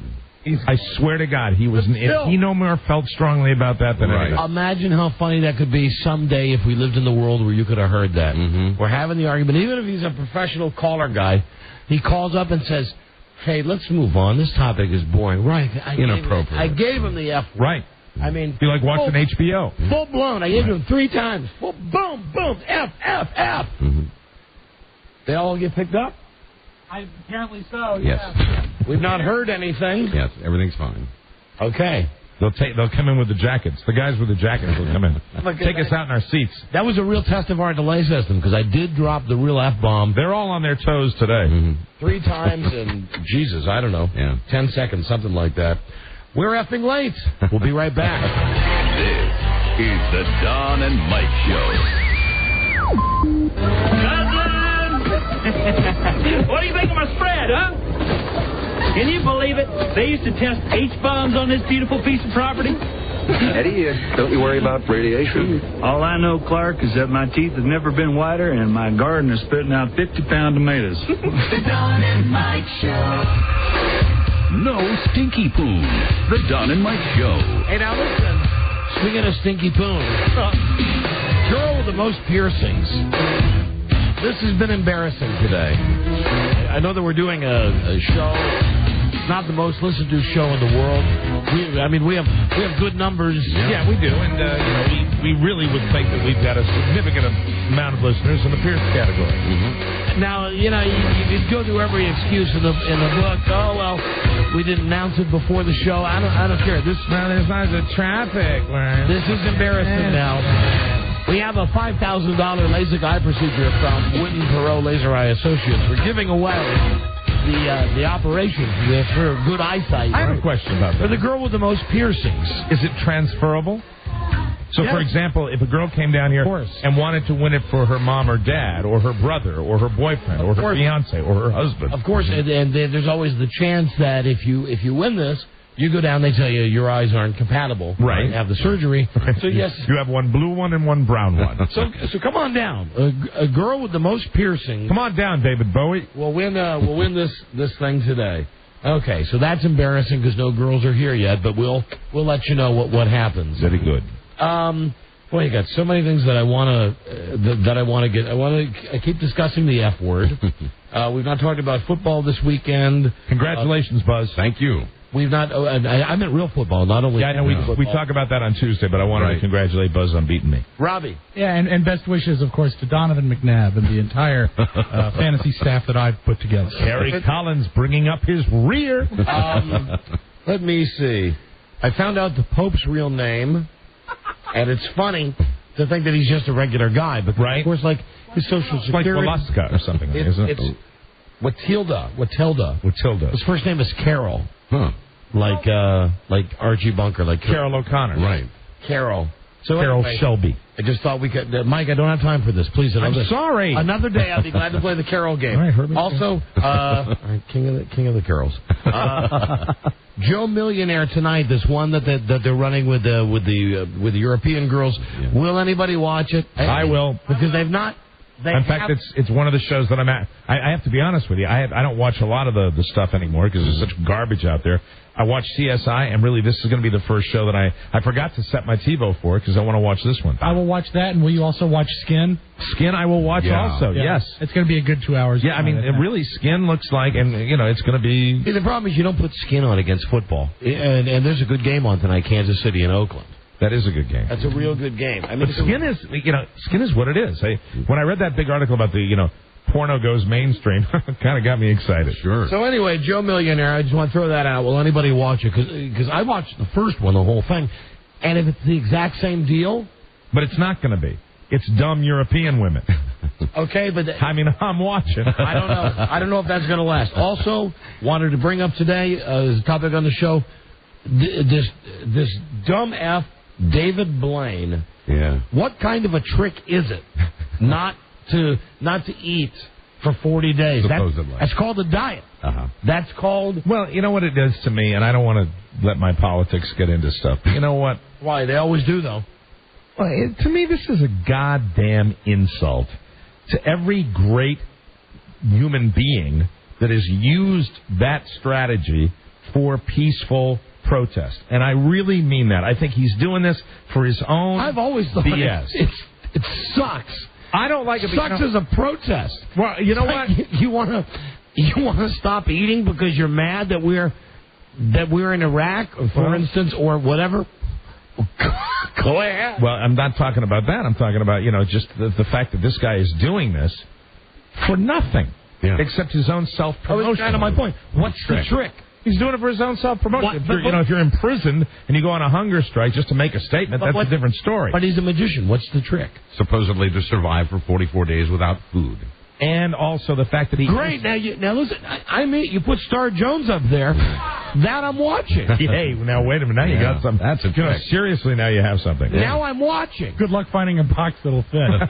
The plexiglass is giving way. The crane is falling. No, but the thing is, he's scamming us too. Yeah, always. He was they're feeding the water they're feeding him is just loaded with vitamins and minerals. Right. I did some research on this, and you realize, and I got to figure out how this happens. He's a dick. He stands to make $5 million from this. That I didn't understand. That's I read the trick. I read that too, and it's how is he? But apparently he is charging people for the rights to interview him. Is that what this is all about? Yes, and for the broadcast rights. Yeah. The broadcast rights of what? Like it's going to be a TV special. They've edited it into a TV special. It'll be on tonight on the BBC and on tomorrow night on England's Channel 4. And then I suppose we're going to end up with Anyway, that was just on my list of He's a hump today. Yeah. Just that, well, what a dick. Well, the British originally... Not really a trick. And the part I did like, you mentioned the British, I did like them throwing eggs and stuff. They weren't having any. And in fact, most of them still don't like it. Right, I mean, they don't... Right. The whole... he's over there representing the United States. No, he's not representing the United States. He's just that he's an idiot. I mean, he's not over there wearing red, white, and blue. I mean, it's too bad. Well, you know what he is? He's from America. He's a carny, is what he is. Right. Yeah, okay, but here's the thing. Show me the water. It's probably Slim Fast. It's probably shake, chocolate shake. Probably. Even if it is, what's the trick? Even if you're in a box and you have some type of nutritional protein shake that you can drink. Right. What's the trick? There is none. Hello, Don and Mike Show. Hello? Hi. Hi, yeah. I heard that comment about David Blaine about how it was an insult to all the great people in the world, such as the Gandhis or whoever may have ever fasted for right. So I said that. Yeah, I want to go on record as saying I think that's, even for Gandhi or whoever else did it, that's a sucky protest. That's like that's a protest that gets you nowhere. Well, it didn't get Gandhi we were nowhere. talking about David Blaine. I want to make the comment that I think he did was an absolute insult to anybody who was ever forced to star. I know what you mean. The British, I mean, we're saying that. I'll tell you, this really, with all the hunger in the world, that this was kind of a. This did not get a lot of coverage in Ethiopia. Hey, Don. This event did not get a lot of coverage over there. Yeah. The colonels suck, you know. The what? The colonels. The colonels? You're either talking about popcorn or you're talking about my high school. Your high school. The Colonels. That was the name. Yeah. Was that the name of your high school? Zadok Magruder. You've heard him now, sir. The Colonels. Zadok. Wait. Zadok Magruder was the. The Colonels were stuck in the cornfield. Oh, thanks, Rob.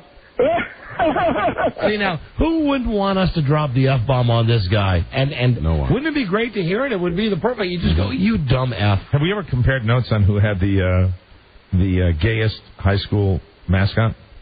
As far as name, not you. I don't like you in this discussion. You're out of here. So, because the Colonels almost is right up there with Cavaliers for some reason. Even though Colonel, there's nothing really, feminine about Colonels. But and all I know about the guy is that he came to some prominence. The name came to some prominence during the Watergate whole thing. That there was a guy named Magruder, Jeb Magruder, and he was related to the Magruder. Oh, he was. That my high school was. So you've got the Colonels. What are you? I was the Warhawks, but I'd like to nominate McLean High School.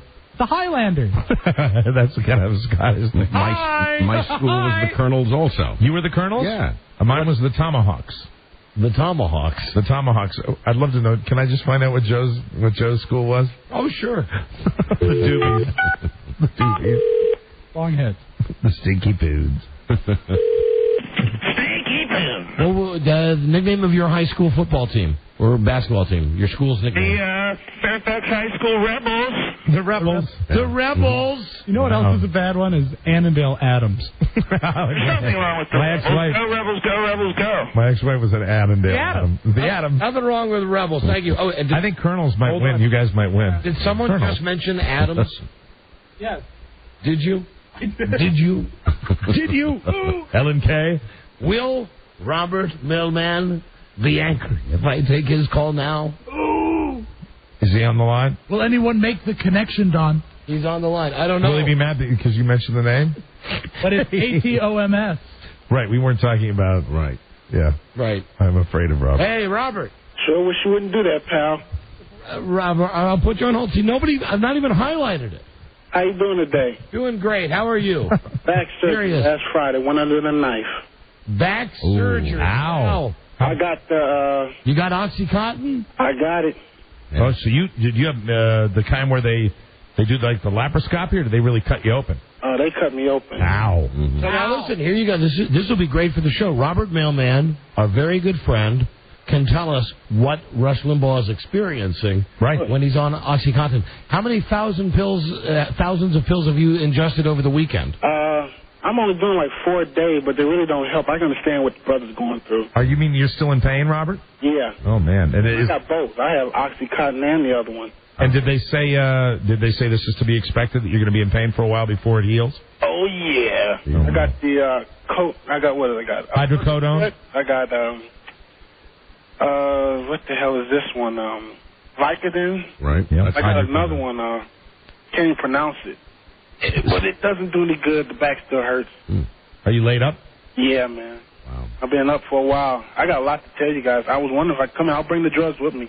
As long as you protect me from Rob and Charlie in the back. Are you going to be mobile? Will you be able to get around? Yeah, I got a cane. You know what? Come on down.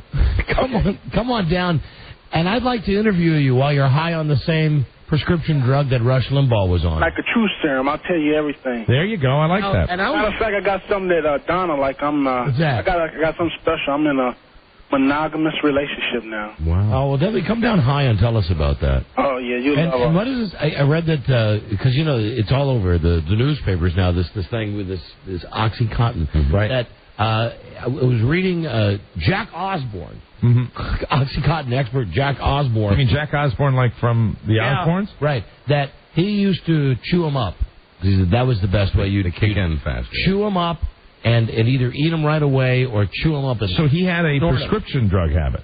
Oh, yeah, he had everything happen. Wow. Jack Osborne did. They really don't do nothing for you, though, Don. Well, Robert, that's what I'm saying. Maybe what you need Robert, to do they is... probably don't do anything for you because you really are in pain. The whole idea is these people don't use them for necessarily pain. They use them just for a high. But I've been taking them for 2 months. I fell out on one of the routes I was carrying 2 days after my two-girl show. Maybe you need to do an Osborne. Maybe you need to chew them up.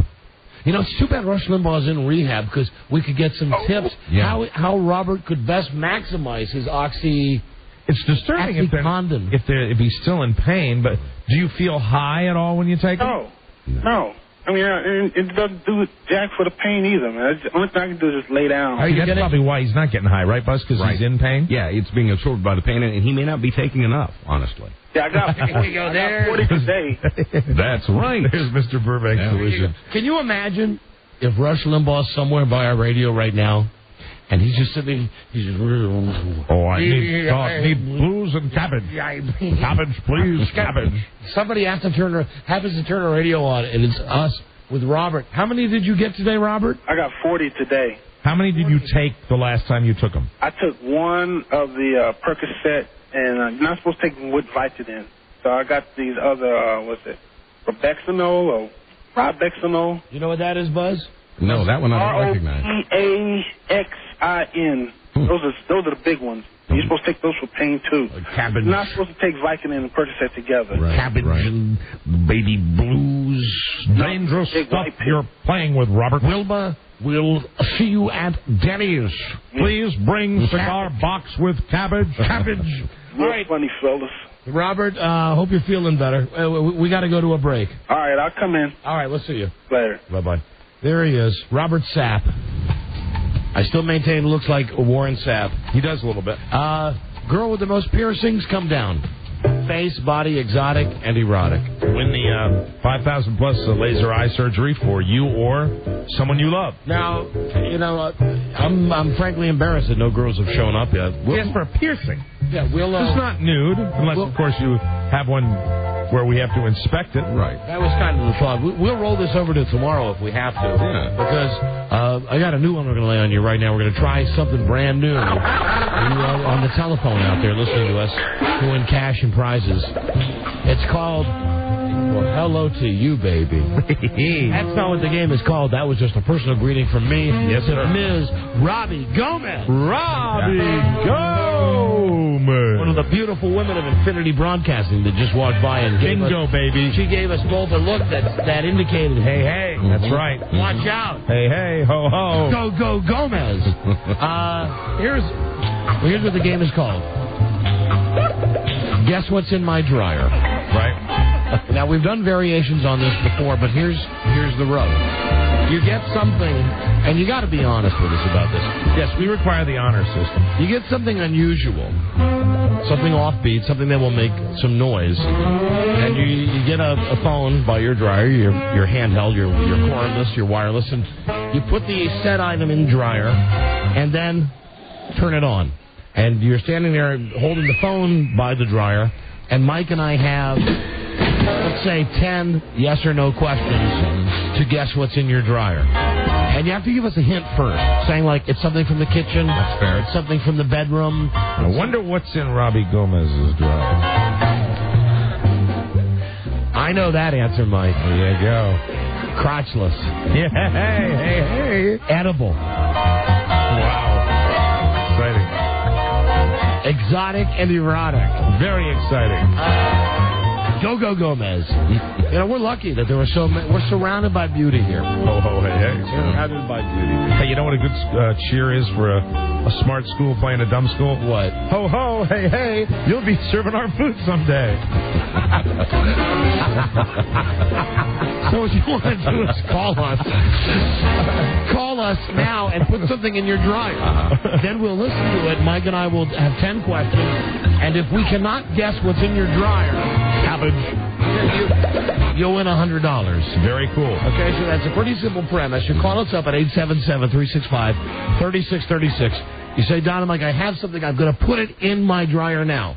We're able to ask you what arena does it come from? Right. Now, see, Rob, I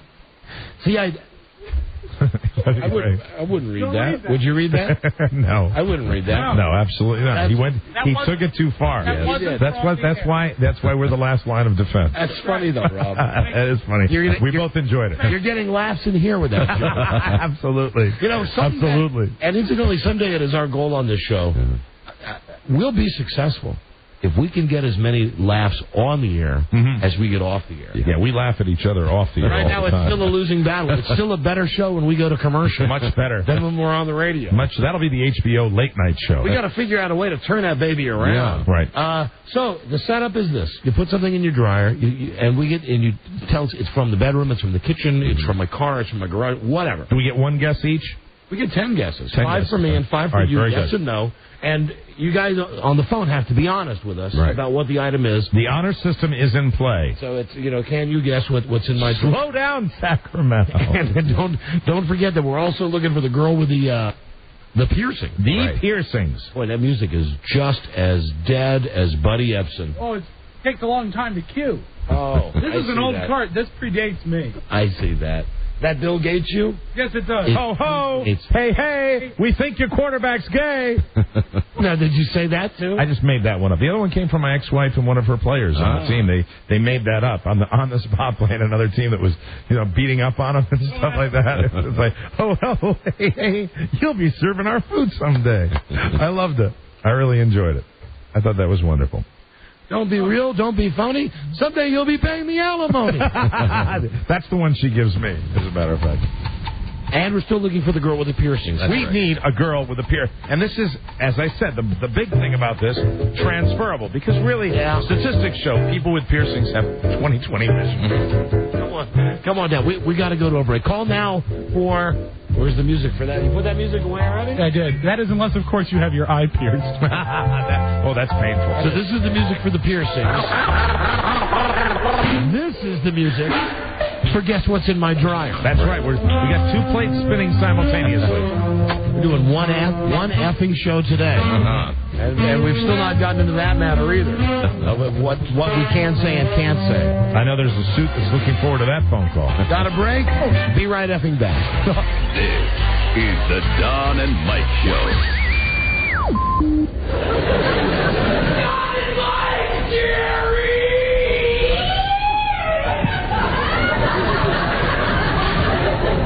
I didn't understand you, sir. Don and Mike, Jerry! No, I was right the first time. I don't understand you. Well, thank you, sir, whatever that was.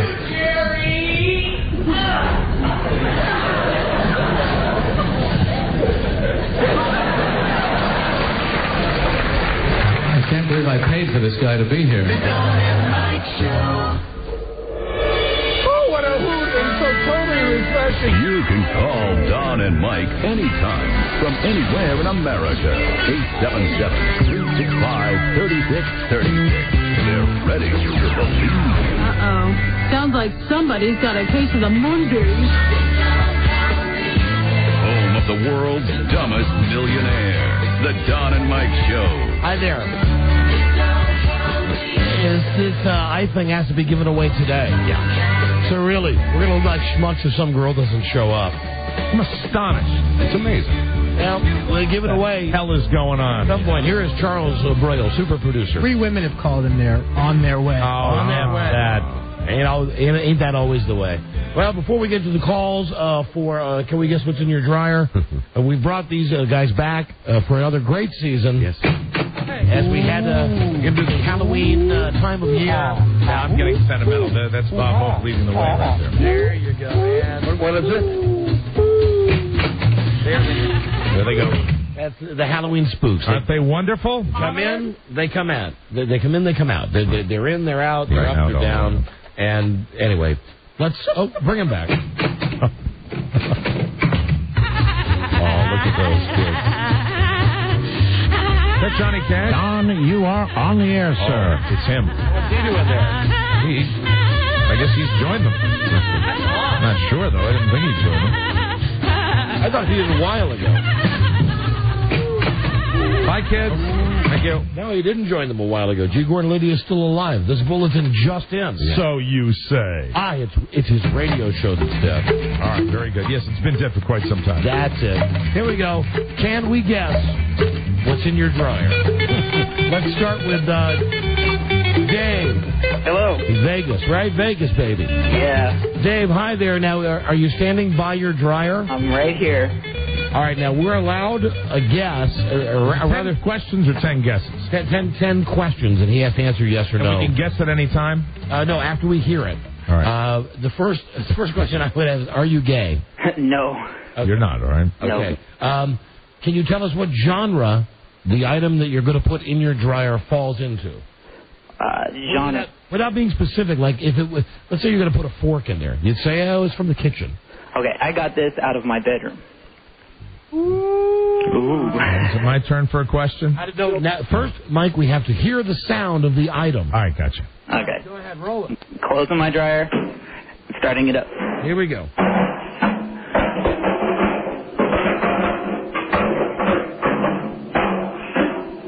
All right, heard enough. Okay, want me to stop it? It's music to my ears. I think I know what it is. Sounds like gay porn. All right, that's it. Stop it. Stop it. Huh. Okay, stop it. All right. We have 10 questions. Why don't you ask your question, then you can... Or you can just ask if you think you know what it is. Is it a sneaker? No. I'm out. Well, no, we got 9 more questions now. Well, how are we doing this? Are we just sort of making it up as we go along? Or go? Is it like a round table where we each get a question? Me and you. All right. It's me and you. Going back and forth with our question. With our question. Now that we've heard it's from the bedroom, I'll ask, can it be used in a sexual nature? No, I wouldn't want to. So, Mike. Is it apparel of any kind? Nope. Is it made of wood? Nope. That's how many buzz? 4? That's 4. 4. 5 to Mike. See, now you get the hint? Is it bigger than a bread box? No. A bread box is kind of an antiquated concept, isn't it? Does it have any metal on it? Yes, it has metal in it. Metal in it, that's 6. That's 7 to Mike. And it came from his bedroom. Does the fact that it came from your bedroom, is that significant to the item? Is it an item that would only be found in your bedroom? No. That's tough right there. Does the item have anything to do with hygiene? Nope. How many more we got? You have 2 more. 2 more. Mike? Oh, boy, this is tough even to formulate a question here. So it's not apparel, so it's not something you wear. It's not something that's for hygiene. It's not made out of metal. It's made out of... Is it decorative in nature? No. 1 left. Is it a woman's item? Nope. That's it. We're out of questions. You ready to guess, Don? Turn all the cards over. Do we throw a guess now? If I don't have a guess. You want to take a wild guess? I'm going to say, no, I have no idea. I'm going to say, is it a magic 8-ball? No. What is it? It is actually a magazine out of my gun. Oh, my God. Wow. Empty, I take it. Yes, very empty. An empty magazine out of your gun. That rocks. There's somebody who's playing the game. That's right. That is perfect. How the F are we supposed to know? A magazine out of your gun. That. All right, Edwin. God forbid if he'd had it loaded. What type of weapon would it be, sir? It is a Glock 21 45 caliber. Perfect for home defense. Absolutely. There you go. Yeah. And squirrels. Squirrels. Yeah. And he has it in his bedroom. Think about the questions that we asked. And a nosy neighbor. Metal. What did you say? It's metal inside? It's metal. The magazine, it's a Glock. It's composite. So it's made out, half of it's made out of plastic. Because the magazine is the part that you just use into the bottom of the thing. For lightweight. It's a lightweight handgun. Okay. Yep. Congratulations, gun owner. Good job. You won $100 for stumping us. Thank you. You got a permit for that thing? Absolutely. Very good. Thank you. Are you in a safe area right now? I'm in my house, yes. I mean, I live in a safe area. That's Could you go outside and shoot at a tree for us or shoot at a can? No, I wouldn't want to. You're in a kind of a congested area? Yes. All right, don't do that then. All right. Well, why do you have it then? I'm getting a job as a police officer. Ah, wonderful. And they don't supply the guns? They do, but not the Glock. Okay, so you've been doing some... are you going to keep that as your regular service revolver? Yeah, it will be. You're going to use the Glock? Yes. Better stopping power with the Glock? I think so. More reliable weapon. More reliable, won't jam up on you? Really? Exactly. Take a bad guy down. I'm fascinated by this. Are you in a police academy now? No, I'll be starting soon. So you're out of the academy? No, I'll be starting the academy soon. Oh, I thought you were saying you start the job. When? When? March 2nd is when it starts. So it was important, I guess, to get that gun a good 7 or 8 months in advance. Yeah. I want to tell you something. I've had my run-ins with the cops. I've been pulled over plenty of times. You're going to make one impressive cop. I think so. Are you going to be firm but fair? I'll be firm. Never fair.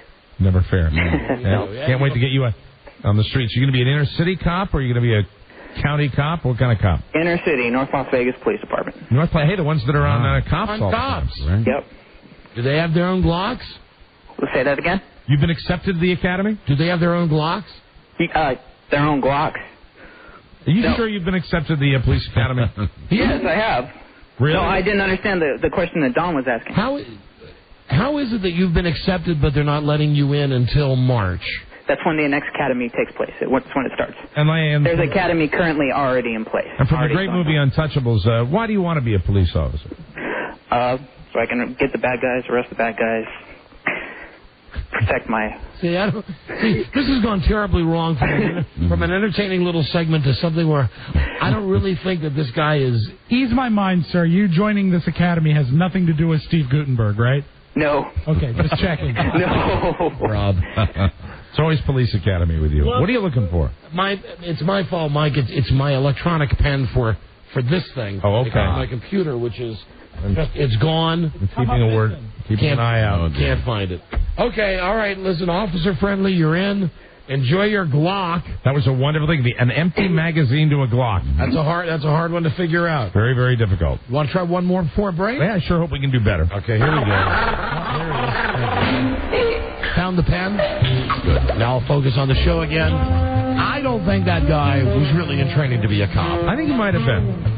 March, by that time his testicles will drop. I don't know. Let's see. You want to play with a girl? Yes, I do. Andrea. Hi. Hi there. Andrea, we're going to play Can We Guess What's in Your Dryer? Okay. What part of the home or office? Now, is that a question? Now, when you start, are we starting? Or do you let her put it in the dryer first? First, she'll tell us where it comes from, where she keeps it. If it's in the kitchen, the bedroom, and then we get our 10 questions after we hear it. Understood. Where is this item predominantly located? The den or family room. All right. Oh, you got a little one there. Please don't put the baby in the dryer. Okay. All right. That was Mike saying that, incidentally. Oh, stop it. You're funny. That is funny. You ready? Yeah. Go ahead. Let's hear it. For the good of the show.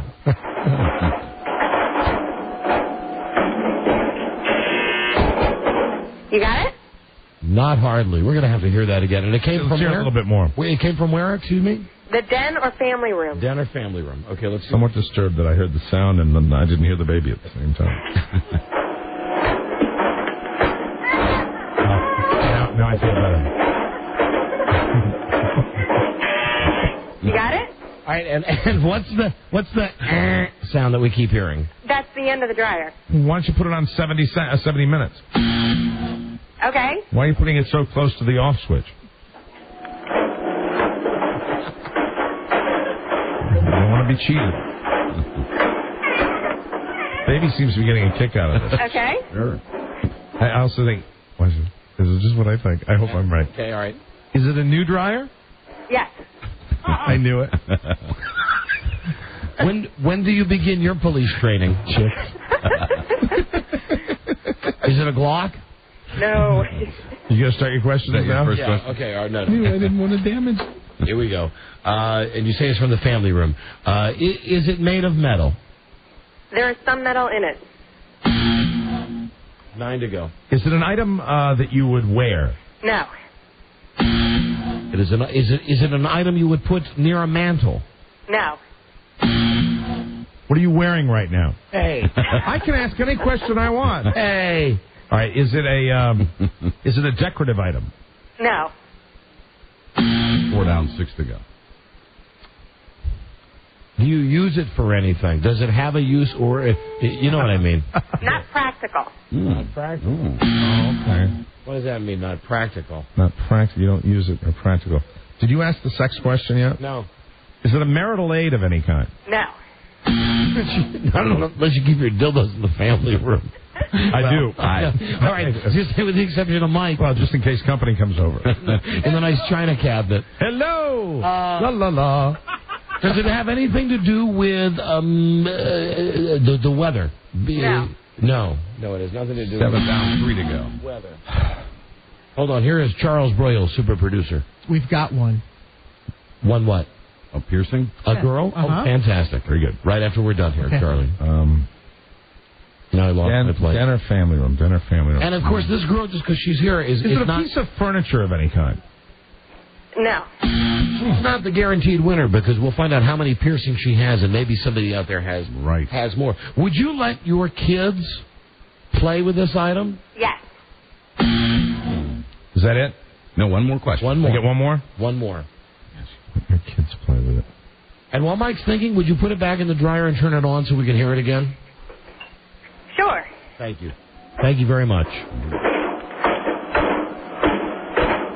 Is it any kind of home electronics? You got it? Yeah, and you couldn't hear me. And my last question was, is it any kind of home electronics? No. That's it. 10 questions. I'm going to guess it's a dog. No. It's not a dog. Let the kids play with it. That just sounded bad, didn't it? Yeah, it did. Den family room. Let the kids play with it. Is it a ball? No. What is it? Maybe we cannot guess. Buzz, do you have a guess? What is it? Is it a snow globe? Nope. Okay. Oh, that would break, though, Buzz. Well, not necessarily. Not necessarily. That's a funny guess. It has no practical use. But you put a snow globe in a dryer, it would shatter. No, it wouldn't. Yes, it would. Of course it would. Absolutely, it would break. Acrylic, my friends. The Germans call them Schneekugel or snow globes. But it would break. If you put a snow shaker into a... Made of glass. Into a dryer, even if it was made of plastic, I think it would break. I don't think... I'm going to go home and do it. Well, all right, please do, Buzz. The water's going to boil and it's going to explode. Not if it in doesn't that break. short amount. Buzz is going to go home and play with his acrylic snow globes. Listen, here you go. We couldn't guess what was in your dryer, so tell us. It is a baby's toy piano. I knew it. A baby's toy piano. Wow. Well, this may be the last installment of Can We Guess What's in Your Dryer? Oh, baby's toy piano. We never would have gotten that, Andrea. No, we wouldn't. It didn't make any, well, I guess the musical notes would be behind those. Oh, you couldn't hear? Oh, see, I could hear the musical notes when it was going. We couldn't hear that. Now that it's out of the, take it out of the dryer and give us, like, chopsticks.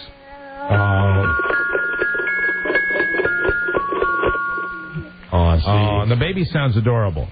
That's why the baby was making so much noise. He saw me put it in there. Oh, the baby seemed to handle it okay. No screaming. Now that's how you put. Now, if we would have heard that, we would have had. I like this. A fighting chance. Right. We could have done something. We could have been something. She got the phone closer to the dryer. Maybe we would have heard a few musical notes. Anyway, the phone was right up next to the dryer. Sure it was. It's not your fault, honey. It's the fault of the Las Vegas Police Department. And we have $100 for you. Thank you for listening. Thank you. Thank you. Hold on just a second. Goodbye, Andrea. Now, we could continue this, and we might. We have every line is jammed with people. I like this game. It's stupid enough that it's funny. It really is. Yeah. Just like you wrote that. Just can we guess what's in your dryer? And really, hey, hello, guess what? Mm-hmm. We're never going to guess what's in anybody's dryer. See, that's the difference between you and me. You say we never are, and I say we're going to be. If you do this again, we'll get it. Oh, and then anyway, never mind. We got a break. I was going to say something else, which would take us on another topic. There is a girl for the piercings here. We'll get to her. We'll be right effing back. This is the Don and Mike Show. Hey, let's get one of those home satellite dishes. Then we can stop suckling on the 6 network teat. Get back, hunky cat. Those systems are too expensive. Bart, we can't pinch pennies on the machine that's going to be raising our children. The Don and Mike Show. They welcome vicious personal attacks. Don Geronimo and Mike O'Mara. All right, the Goyles are here. All right. There's more than one of them. And again, this contest will be open until the end of the show, 7 o'clock East Coast, 4 o'clock West Coast time. Before we bring the girls in, though, we do have the Rick D's moment of the day. Very good. And I'm going to share it with you today because I heard it myself over the weekend. Yes. You know, Rick Dees has like a Casey Kasem show. Right? Countdown show, top 40, top 20, something Countdown like that. Show. Mm-hmm. So, one of the bits that he's doing on the show that I was listening to, here's exactly what it is. Rick Dees, top 40 countdown. How would you like to win a DVD player? Here's how you do it. Are there times when you have to have fresh breath? Fresh breath? Are you sure he didn't call it a D's VD player?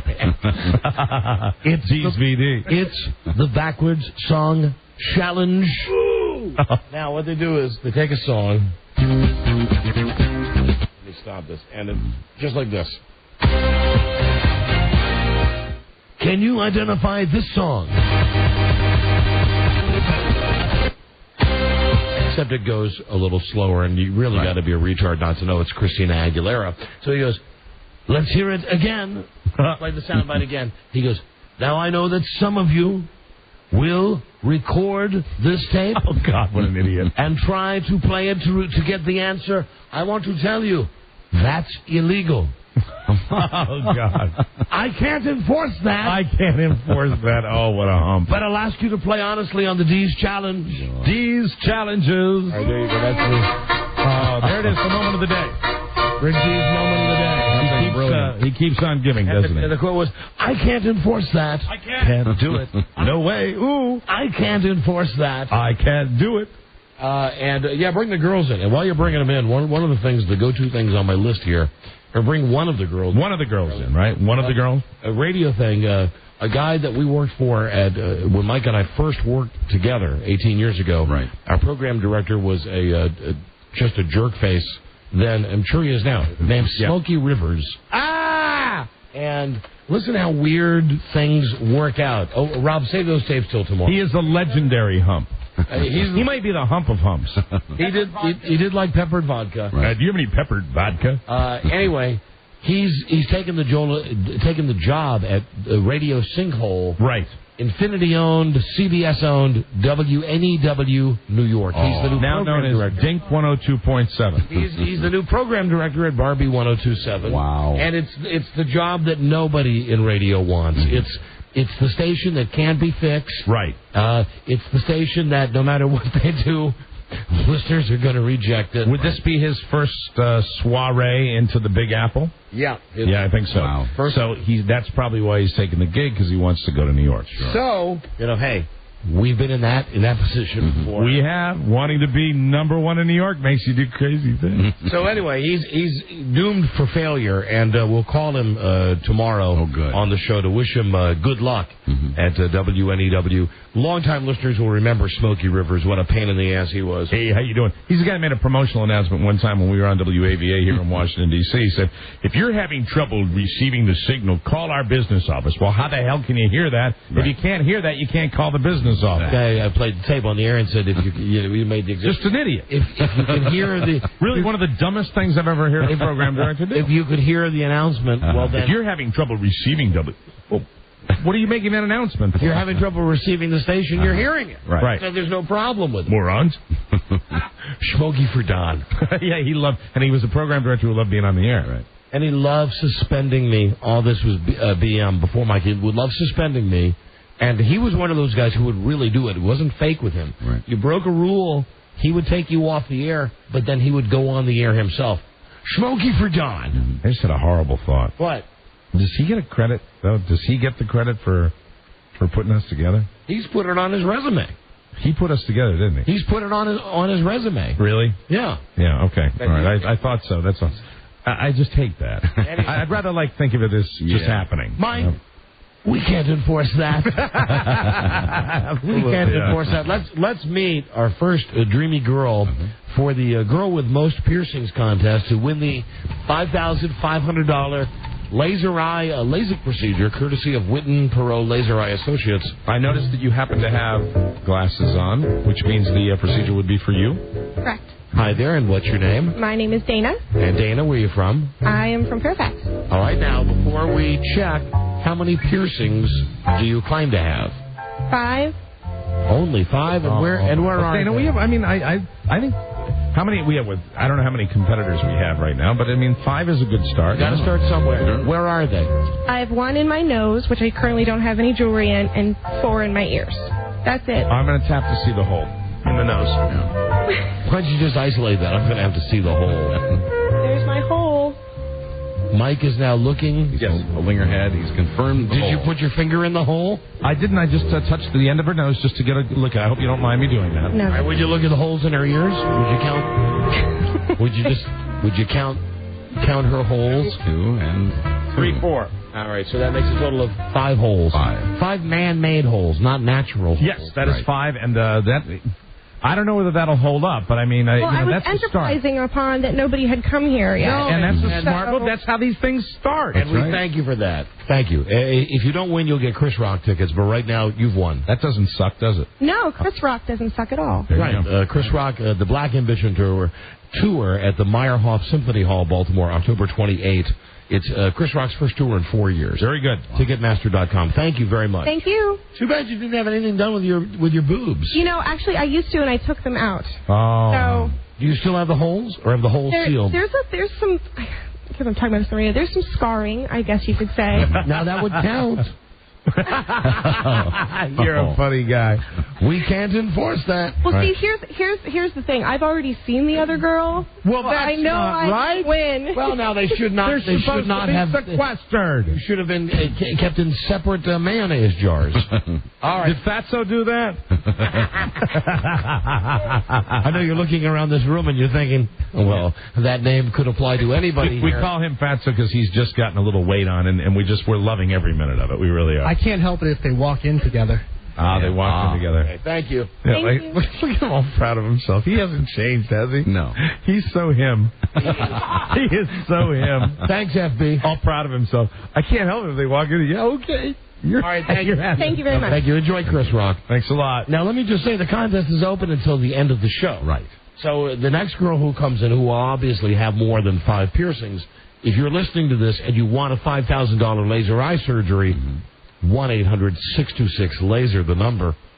All you do is come down and you got to have more piercings. Absolutely. That's the way. Hello there. Right enter and sign in, please. Hoochie right Mama. over there. That one. Hoochie Mama. This one right here. there. Number 4. And what's your name? My name is Jamie. Hi, Jamie. Where are you from? I'm from originally Germantown, Maryland, but I'm now living in Fairfax. Now, you don't, at first glance, you do not seem to be inordinately pierced. Well, because I'm a professional. I'm not, when I was younger, I had a lot of piercings that were pretty obvious. Okay. But as I got older, right now I'm a professional, and I really can't show a lot of my piercings. How many you got? I have 1 now, but I have 2 that I've recently taken out. Well, are you counting earring holes? Yeah. Yep. Earring holes are counted. 5. We have a tie. So it's the same as the other Wow. girl. And I think mine's slightly more risque. All right, well, let's see. Now, would that be the tiebreaker? Yes, it would. The more exotic piercing? Yes, it would. Okay. And I can show you the scars from the other one as well. See? All right. The other girl right now, just you know what? Someone should tell the other girl if she wants to come back and show her scars, she can do that if she wants to try to catch up. I'm not timid, so. All right.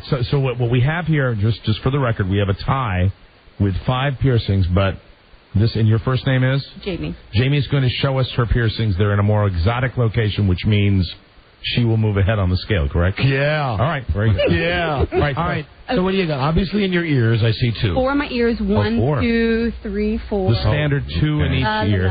Okay, very good. I have my hood. Now we'll need to. I'm afraid we'll need to see. You can definitely come around to the side. All right. All right. Very good. In the hood. Now the hood is still an actual current. You could put something in there. Yeah. Yeah, All right. We'll need to see that. Oh, and there it's in there. Oh, my God. It's there now. This girl's... I applaud It's her that. P. I applaud that. We're looking right at her P word. So that's your total of 5. That's my total of 5, and then let me show you my nipple. Hold on. I have Okay. a scar of All my right. nipple, if you can see that. Let me look. All right.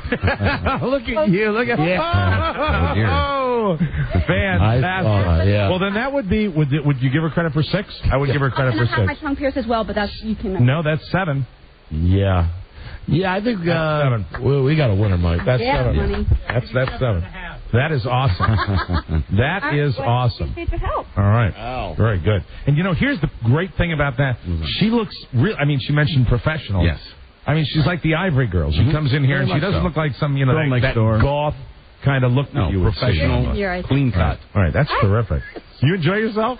Staring right at her genitals. Staring right at him. If Okay. you guys need a recount, definitely have it. Wow, that's the spirit of the competition right there. That's pretty good. Thank you, Jamie. That's pretty good. Good job. Thanks for showing us the hood. Fantastic. Yeah, that's We were just some boys in the hood. So wow. that's the standard that has to be beaten. Yes. Yep. I'm sorry. She was leaving already. The first lady who got a Chris Rock Right. ticket just. Oh, we have another competitor coming in here. And all right, here's the fantastic. phone. Hello. Hi, there, that one right over there. What? Right over there. Yeah. Hello. I'm sorry, I wasn't listening. It's Bart. Am I interrupting? What happened? What, sir? It's Bart. Hold on. It's Bart. Hold on just a second, bud. Hold on a second. Hold on. Hi. Will you wait just a second? Ma'am? He's got his son on the phone. Hey. Hi, I'm on the air, but you're not on the air. What's happening? Yeah, I called. I called. Where are you at? Just bear with us, man. Oh, no, I didn't call. He's not listening. It wasn't me. No, he's not. Oh, well, it wasn't me, bud. Ask him what time All he's right. leaving the neighborhood. Maybe it was. I don't know. I'll talk to you when I get in a break. Okay. Hey, hold on. You can go back on the air. Hold on a second. He thought I called him, and then I didn't call him. Hey. Yeah. Hey, so, hey, what's your name, ma'am? Karen. Karen? How old are you, Karen? I'm 31. 31. Oh, too bad. Barty, she's 31. Are you single or married? Single. Single. What would you call her, Bart? She's a cougar. A cougar. Now explain. Cougar. That's... Yeah, and I'll tell you right now that Barty, she's not a cougar. She's much better looking than a cougar. Oh, okay. Cougars can still be good looking. Yeah. I need more information. This is something that my son has picked up since he's gone to college when he goes to places. No, it was in high school, too. Well, explain. What's cougar? Cougar is a woman over a certain age who is available and might be looking for a man a bit younger than her. Aha. Generally speaking, you're too young to be a cougar. Okay. You're too young to be a cougar. Don't speak too quickly. No, at least when I've heard it with Bart and his friends, there's been one or two names that I've tossed out and that have immediately been embraced as cougar. Very good. For instance, I'll write down a name right now. Looking forward to this. Yeah. Cougar. Now, Dad. Yeah. There's a website called UrbanDictionary.com. Yeah. Is that would I find it on there, Bart? And according to that, one of the yeah. definitions is okay. Buzz, you see that? Yes. That's what I guessed. An older woman dressed as a younger woman, usually with overprocessed hair and skin, who likes to seek out and conquer younger men. Okay. She can quite frequently be found in professional settings, though her habit of choice tends to be the bar. Very good. All right, that's a cougar. All right, I'll call you during a break. I love you. I'll see you later. All right. Bye. Sorry about that. All right, enter and sign in, please. Our next competitor, very, very lovely woman, incidentally. Not a cougar. No way. Not a cougar. I'm sorry, I forgot your name too because I'm focused on the name that I wrote. I know. The name I wrote and down. put that away because you might read it by accident. My name's Karen. Hi, Karen. Hi. Now, Karen is another woman who looks very normal. Doesn't look like super pierced from the outside. However, you do have the eyebrow pierced. I can see that from here. Okay. All right. How many do you have? 9. Oh, my. 9. Wow. All right. 9. Would you like to run down the piercings that we have here? I have one in my eyebrow. Mm-hmm. Yeah. I have 2 in this ear. Right. I have 2 in this lobe, and then I have 4 going up my earlobe right here. And that's a total of 9? Mm-hmm. That's a bummer. Isn't that a disappointment? It's a bummer every summer. When she said 9, and at first glance I was thinking, you know. But you know what? I have tattoos, too. You have tattoos? Yes. Where do you have tattoos? On my lower back. Really? Can we see it? Yeah. All right. Are you sports fans? Yeah, of course. Sure. Absolutely. Depends on what team you're rooting for, though, when it comes to baseball. That's okay. Really? Yeah. All right, well, what's on your... let's see what's on your back. Oh, boy, I hope it's not what I think it is. Yeah. You got a couple? What you got? She got Yankees. Oh, God! She got Yankees. And technically, if she's the most piercing, she's gonna win. She's gonna Yankee tattoo. Is it just piercings and no tattoos? Because the last contestant has tattoos. Yeah. No, it's no tattoos. We just wanted to take a look at the skin Yankee tattoo right above her ass. All right, well then you're ahead. You're ahead so far. Hang around. Way to go. Thank you. God, that sucks. Somebody tell that other Hope you win the world ticket. tell that other nice lady that she's won tickets to see Chris Rock, Black Ambition Tour. Very good. Meyerhoff Symphony Hall in Baltimore, October 28th. Go to Ticketmaster.com. Man. So the number to beat now is 9. A Yankee tattoo. Excuse me. I got you. Bless you. Like, or whatever. Oh, no. Okay. All right. Fantastic. You know what? Oh, wait a minute. Another woman's just come in. You know what that is? That was just some hood snot I had coming back up. Hi there. Hi, what's your You better hope not. My name's Becky. Hi, Becky. No, I mean, I'm having a reaction from I understand. Seen that. I get all hot and bothered. Allergic. And that's perfectly right. You don't have a Yankee tattoo, do you, Becky? I don't have any tattoos. My motto is I'll take one big prick over 1,000 little pricks any day, so I get the big needles, none of the little needles. Wow. How many do you have? 26. Count them off. Count them off and let them be seen. Well, then. There's How many in your ear? 13 in this ear. Oh, my God. All right. Another 5 over here. Right. 18. 2 in the eyebrow. 19, Yeah. 20. 1 in the tongue. 21. 2 in this nipple. 1 to the belly button. We'll have to see the tongue. Yeah, we have to see all the piercings. That's Right, the there, rule. all the way through. And, All right, here we and the go. nipple, please. All right. She's Belly got button. And, Oh, that's cute. And the I like that. Well, Yeah, that's very nice. Hold Wait, on, there's two more. Two more. Hey. 26 is, I mean, she's dusting the field, right? Oh, here we go. Hey, it's hood Could be time. another trip to the hood. No. No, not the hood. All right. You notice we're getting more curious here. Oh. 2 there. Hold on, step up and see if you can say on the radio where those are. Okay. Those are in my left labia majora. Yeah, baby. Well done. Well done. Wow. I want to do piercing contests forever. Wow. Look at that. I was willing just an hour ago to say the contest is a total failure. The contest is so far, I mean, this is going to be tough to beat. So your total again was 26. She's got... Boy. Let me just say she had them inside. If you get what I mean. It's like, you know, they had to come out. They were hidden inside. They were. They were like... Here goes the childlike Donnie right there. They were like... There are many women that have them there. You've seen plenty of cinematic examples. No, maybe I haven't. Yeah, I've not probably have. I've not seen it. 594 through 598, you probably seen it. I buy the channels. I've just not seen one where it's... Wow. Ooh, wow. Yeah. It's like you're doing a magic trick. That's incredible. That is fantastic. Congratulations. Now, it's the if you win the eye thing, is it for you? Yes, I brought my glasses. Oh, good. Oh, that's good. See, blind. that's great. There you go. Very good. Well, now you'll have the pleasure of telling the last lady that she is going to go see Chris Rock. Okay. And you hang around until the end of the show. And if I don't think you're going to get a winner over 26. I would be truly, truly amazed. Yeah. But thanks for making this happen for us. That's fantastic. Well, and wait a minute, a woman is coming in now. All right, thank you very much, Becky. All right. Thank you. We'll see you guys in a little bit. And another Good luck. innocent to the naked eye. Yeah. She does not look like she's covered with piercings. We got to get to Buzz. How many you got? 19. Oh. 19. I know, I don't have 26. Oh. But to get the tickets, we have to see them. Yes, can we see them? Okay, I don't have any below the waist. Okay. I have them in my ear. What's your name? My name is Amber. Hi, Amber. Hi. Hi, Amber. And I have 2 in my tongue. Yeah. There they are. And I have just 3 in my belly button. Wow. Oh, okay. Enjoy Chris Rock. What? Enjoy Chris I Rock. have a tattoo all over my back. Can we see that?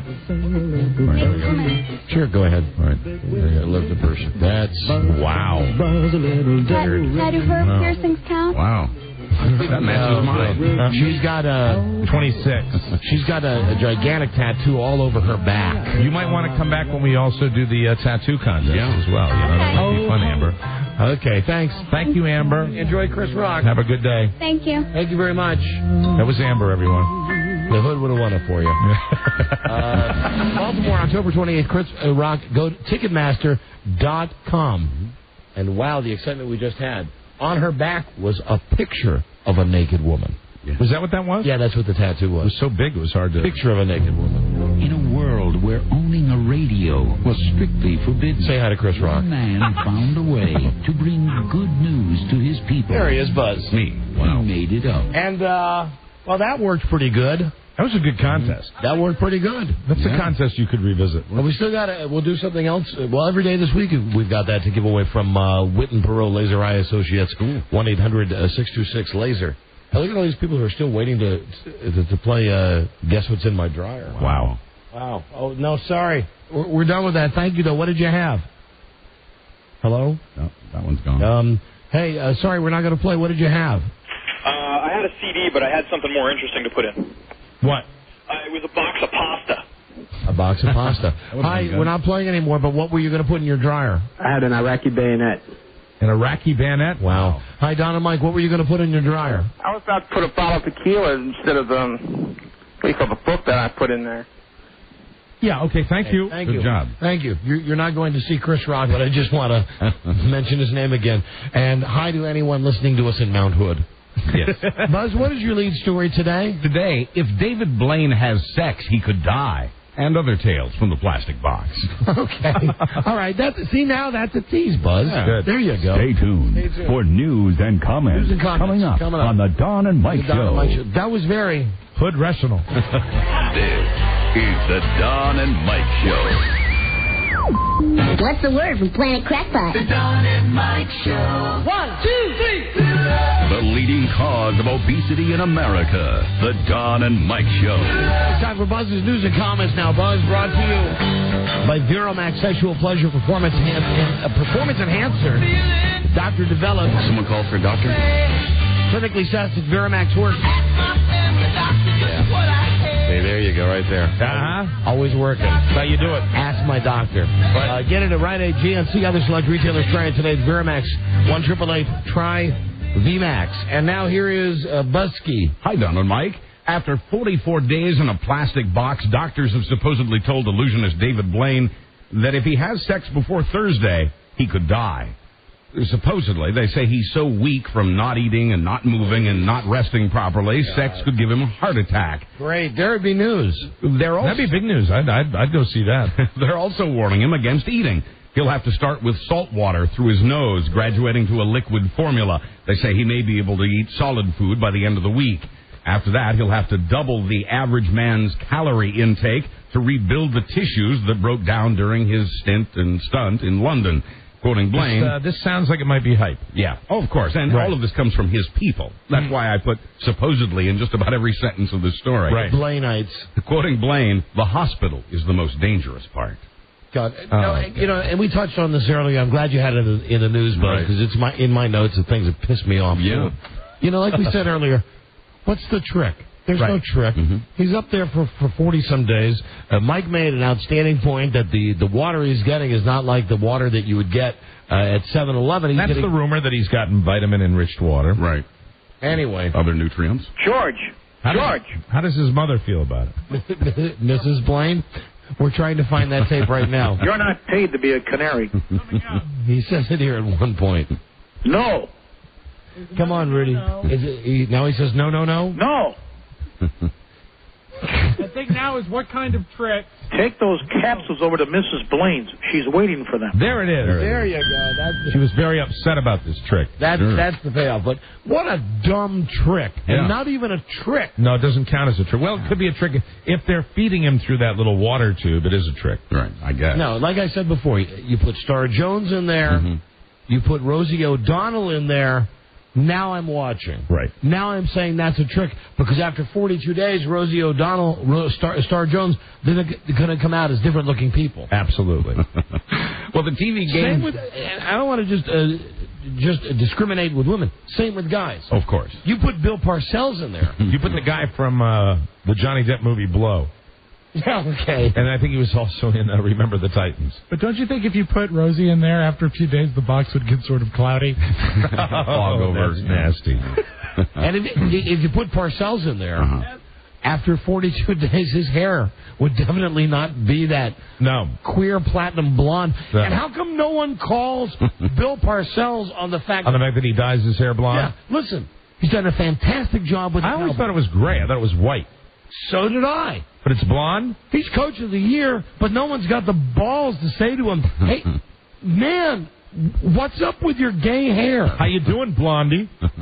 I mean, really, it's such a non-Bill Parcells look. I always thought it was white. I didn't watch the game this weekend. It looked super extra blonde. It is blonde. It has been all year. Mm-hmm. I was watching, in case you wonder, the exciting life that I lead. Directly before the show, I watch on ESPN News where they show press conferences. Right. Well, I've watched that too, because they're pretty fascinating. With all of the coaches. And when Parcells was up there, besides the football stuff that he was saying, I was noticing, I know I've seen this before, but Jesus, that hair is so blonde. Mm-hmm. Yeah. So blonde. What would Parcells be? How old would he be? Got to be mid-60s? Yeah, 65. And here's the dealio. Mm-hmm. You know why no one gives Bill Parcells S about his hair? Why? In the media? Why don't? Or definitely on his team? Because he's a ball buster. Mm-hmm. He is a total ball buster. And listen, just a small... That's the sound of someone having their balls busted. Right. Small note to all the NFL coaches, but in particular, the one that works here in D.C., Steve Spurrier, the old ball coach. Larry's going to come on tonight, and he's going to do his dog and puppy show and dog and pony show, and he's going to do his best to say that the sky is not falling.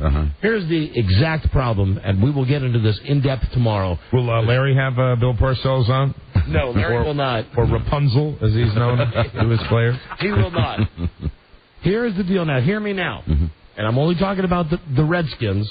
I know that there were other teams with other cities that we broadcast to, but you don't have quite the problems that the Redskins have. The Packers, like for instance, that game yesterday, face it, St. Louis is just a better team. Right. You played a better team yesterday. Packers are not as good as we thought. It's not a coaching issue. They don't have good players. Buffalo, you didn't play great, but you played good enough to beat the sucky Redskins. Right. So after the game, Spurrier, the ball coach, says, I really am pissed at these guys that they're not trying. We're not getting the good effort. I'm going to have to kick some butt. I'm going to have to make some changes. Heads are going to roll because it's going to be my way or the highway. Then he comes back and says, right after I talked to Dan Snyder. Yeah. Now, that's you know tough. what? See, there's the problem. Yeah. Guys, and this was my original point about Parcells. If Spurrier's hair was dyed blonde, guys all the time, maybe not right to his face, but behind him would be going, well, that would look odd. If it was Spurrier, you'd want to go with like a reddish, like medium brown, maybe. Whatever color, whatever tint whatever hue his hair is. Right, maybe purple. They'd be goofing on him behind his back. And maybe even do that thing where you're standing right behind him and you're going like you're pointing at your head so he can't. And if he turns around, you act like you're waving at someone. Right. Now, they don't pull that crap on Parcells. No. Because Parcells, and he's working with a dick owner. Jerry Jones is a dick, just like Daniel Snyder's a dick. Well, let's not go crazy. Right. Snyder is as Snyder does. This is part of the discussion Mike and I were having that we'll bring to the air one day. I wrote a note about it. Why does everybody in Washington hate Dan Snyder so much? Because really, you would think on the surface... We'll give them to you at a later date, but ladies and gentlemen, I had some of the answers.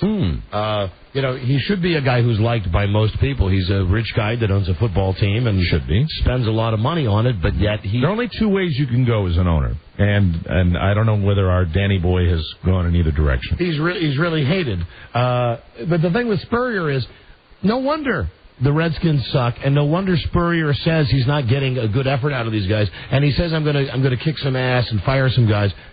But then he has to wait and go back and ask Danny. Right. So if you're a player, why would you even believe anything he said? Because you know he's got to run to the other guy. And if his hair was a funny color, the players would make fun of him because they know that he's not an authority figure. I think he should shave his head. Meanwhile, I did some research on this, and I found out if we're going to talk about ball-busting coaches in regards to players not playing hard and not doing the right thing, get it back out. Because I got the award, and it's not one of your old school guys. It's not George Halas. It's not Vince Lombardi. It's not Don Shula. It's Jimmy Johnson. Jimmy Johnson, what did he do? Jimmy Johnson, who cut players on the plane on the way back from the game. Wow. So, let's say you're playing for the Cowboys and you miss a block or you get a big penalty and the team loses. When you're on the team on the way home, before you even get home, he comes up and says, incidentally. Did you say it in front of people? Yeah. Clear out the locker. You're cut. That makes for a fun flight. Wow. You know, that makes for some tight sphincters. Yeah. Anybody ever take a poke at him? I don't know. Those close quarters, that plane. I read it about 5 times. You know, of course, you know, you're going to try to pick up with another team so you don't hit the coach, right? He's just making an example. I would have hit the coach. Wow. He's just making an example. Cut me, cut you. Okay, and not everybody agrees with this. Not everybody agrees with this. Some football fan, you know, I don't want this just to be a Redskins discussion. This could be a league-wide discussion. Okay. Hello, you're on the air. Oh, this is Jimmy Johnson. Hi, Jimmy. How you doing? You got me. doing? You got me. How you Hook, doing? line, and sinker. Jimmy? Yes. How many players did you cut on the airplane? 3. 3. Why'd you cut them? Because they were doing bad. Really? How do you spell football? FOOTBALL. Hey, way to go. How do you spell? Here you go. Leader. LEARN. How do you spell cowboy? Cowboys? Yes. COWBOY. Hey, way to go, Tommy. Suck. Good job. How do you spell buffalo? Buffalo? Yes. I don't know. How about Bengal? No. I just let you know. He's I don't just know. stopping now. He doesn't want to spell tonight. I don't know. What else? Tom, we got to run. We're doing the news. I'm sorry, I got off on a rant. Goodbye, Tom. Hey, guys. Yeah. Hey, Buzz. Yes, Tommy. But go to the news. What's your lead comment for tonight? We've already done that, Tom. The one we just finished. We're doing the news right now, Tom. Go ahead and do the news, guys. Thank you, Tom. Hey, Tom? Yeah? How many points for a touchdown? 7. Very good. Field goal. How do you spell 7? SAVEN. There you go. 7. Hey. And Mike has a question. How about a field goal? Field? How many points in a field goal? 3. Very good. How about in a safety? 2. He knows the game. Wow. Good job, Tommy. All right, Tom. Hey. What? How do you like that license plate I gave y'all? Oh, like that very much, Tom. All right, we got to go, Tom. Hi, guys. All right. Go to news, Buzz. Okay, thanks, Tom. Okay. Go ahead, Bud. Good night, Tom. There he goes. He wasn't lingering. The TV game show Wheel of Fortune is being sued for something you'll never get to see on TV. It happened here in Washington when local contestant Will Wright won over $48,000. Now, this was edited out of the broadcast, but host Pat Sajak was allegedly so excited about the win, he threw himself at the contestant, wrapping his arms and legs around the guy. Nice. The guy now says he has a back injury. Oh, come on. And he's suing the producers for $2 million. Quoting him, I signed a release, but that was for like if you hurt yourself spinning the wheel. All I remember thinking was, don't drop Pat Sajak. The producers have no comment. Unbelievable. Maybe Sajak was coming on to him. Pumping his leg. I'd like to buy a T, an A, an R. I believe I can solve the puzzle. Tard. You win. The guy or Pat Sajak? or both? Tom. Oh, Tom. The category. Tom. Oh, there you go. Speaking of court cases, a guy who trespassed at Arnold Schwarzenegger's Los Angeles estate is paying the price. Canadian Richard Sathya Nathan will have to undergo psychological counseling and be on probation for 3 years. I just saw this guy running across the lawn, and he had these big angry eyes. And I said, get the security, and the thing is, put it in your mouth. Now take it out. Sathya Nathan also will have to stay away from Arnold and his family from now on. Where was the guy from, Buzz? He's from Canada.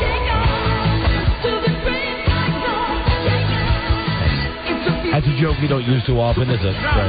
Richard got credit for the 50 days he spent behind bars. He apparently had visited the Schwarzeneggers several times. Where was he from? He's from Canada.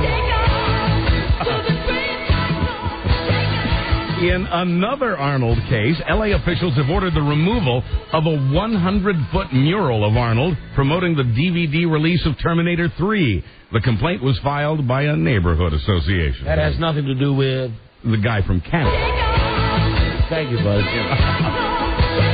We got a break. All right. We'll be right effing back. This is the Don and Mike Show. Gosh, I hate to interrupt. It's all been so incredibly fascinating and entertaining and instructive. Really, the time has just flown by. The Don and Mike Show. Hold on to me, Frank. Give me a Hummer. What's up, Doc? How you doing? The Don and Mike Show. Right. Yeah. Hey, we want to thank the Witten Pearl Laser Eye Associates for the LASIK procedure we gave away today worth $5,500, and we're giving away another one tomorrow. Let me see the experience of over 50,000 successful procedures with affordable 12-month no interest financing. 800-626-LASER. I will do it again tomorrow. Now here is Buzz. Hi, Buzz. Hi, Don and Mike. Conservative talk show hosts refer to homosexuality as a lifestyle or a choice. Cabbage. It isn't. Where's the cabbage? Where's the cabbage and the anal cavity?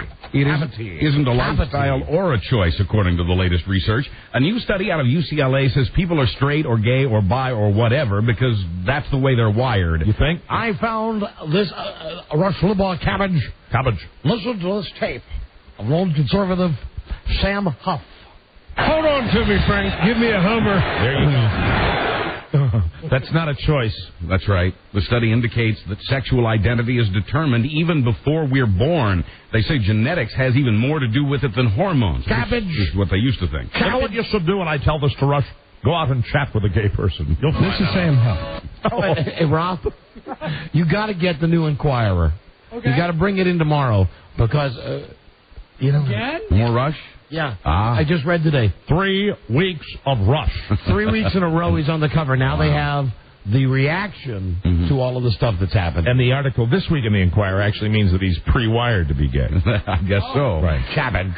The research of which we speak here is considered important because one baby in every 3,000 has sex organs that are not identifiable as either male or female. That leaves doctors to assign the baby a sex based on their best guess. This new research may improve their guesses. This explains Jeremy Coleman. Bingo, baby. Courtney Love would just like to get her kid back. She was in Los Angeles juvenile court last week trying to convince a judge that she's mentally fit to care for her 11-year-old daughter. Officials took the child away after Courtney was arrested for being under the influence of a controlled substance. Hold on, we have a tape of Courtney Love. Here she is. Hey, this is Keith. Yeah, the richest. So Don and Mike. Hi, Courtney. Sorry, that wasn't Courtney Love. That was Courtney Love. Later that evening, after being arrested, Courtney was treated for an overdose of OxyContin. Oh, there it is again. Yeah. The cabbage.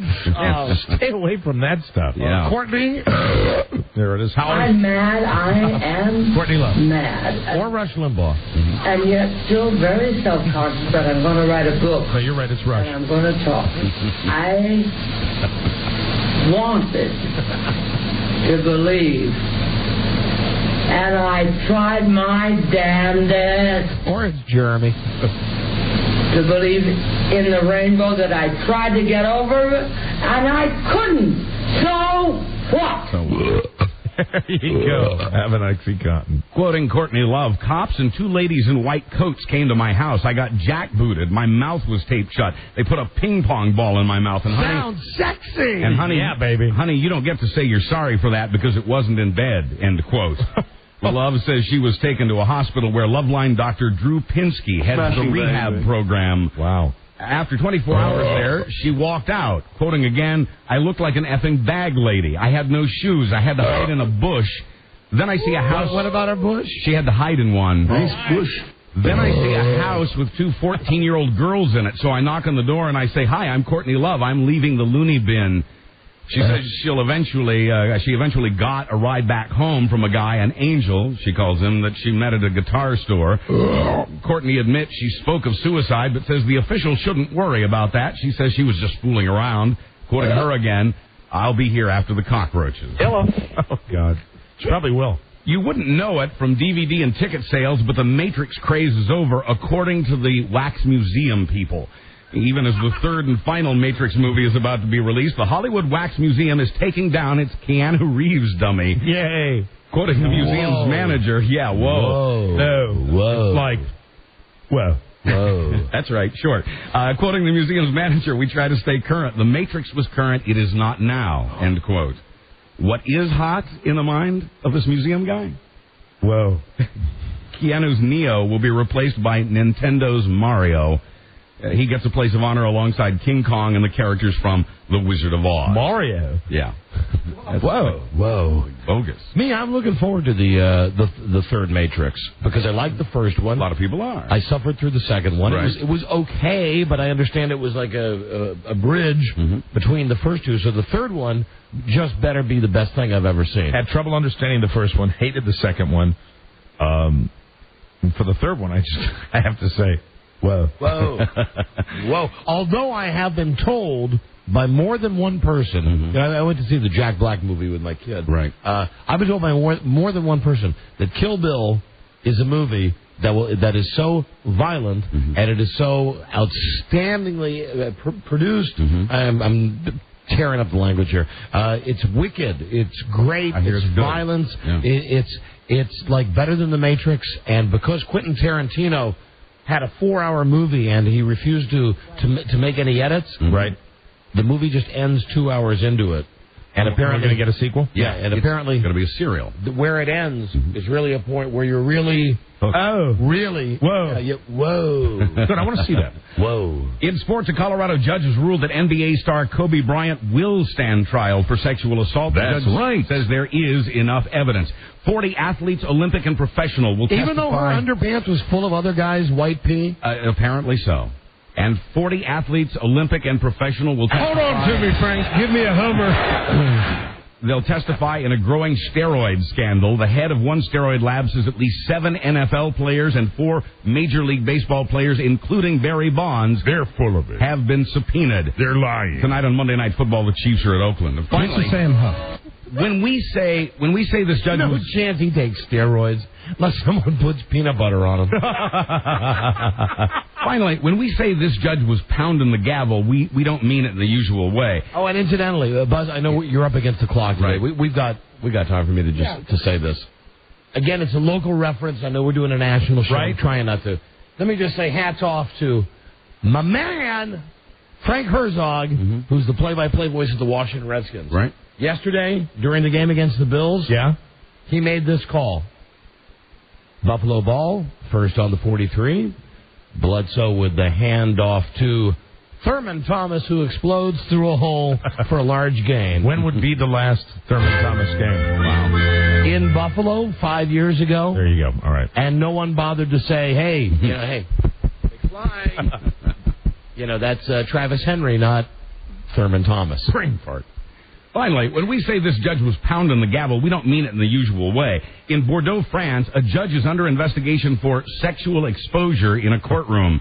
The investigation began after a newspaper reported that the judge was pleasuring himself while a female lawyer was pleading her case. And when we say pleading her case, we do mean that in the usual way. I'll drink to that. The judge, however, was deliberating to beat the band. And when we say beat the band... You mean beat the band. I'm Buzz Burbank. Sustained. On the Don and Mike Show. No, overruled. That's it. We got to go. We'll see you tomorrow with a new episode, everybody. We'll try to do a better job tomorrow. Good day to you. Good day to you, sir. Good day to you, sir. Good hood day to you, sir. Hey, just think. What? Only about an hour till you get home, and I'll be able to call you. God damn it! Why'd you have to bring that up? Okay. GM Eaters. When we meet again, this is Sammy Davis Jr. saying, be kind, be nice, and I hope the next performer has the pleasure of having as nice an audience as you've been tonight. And let me leave you swinging.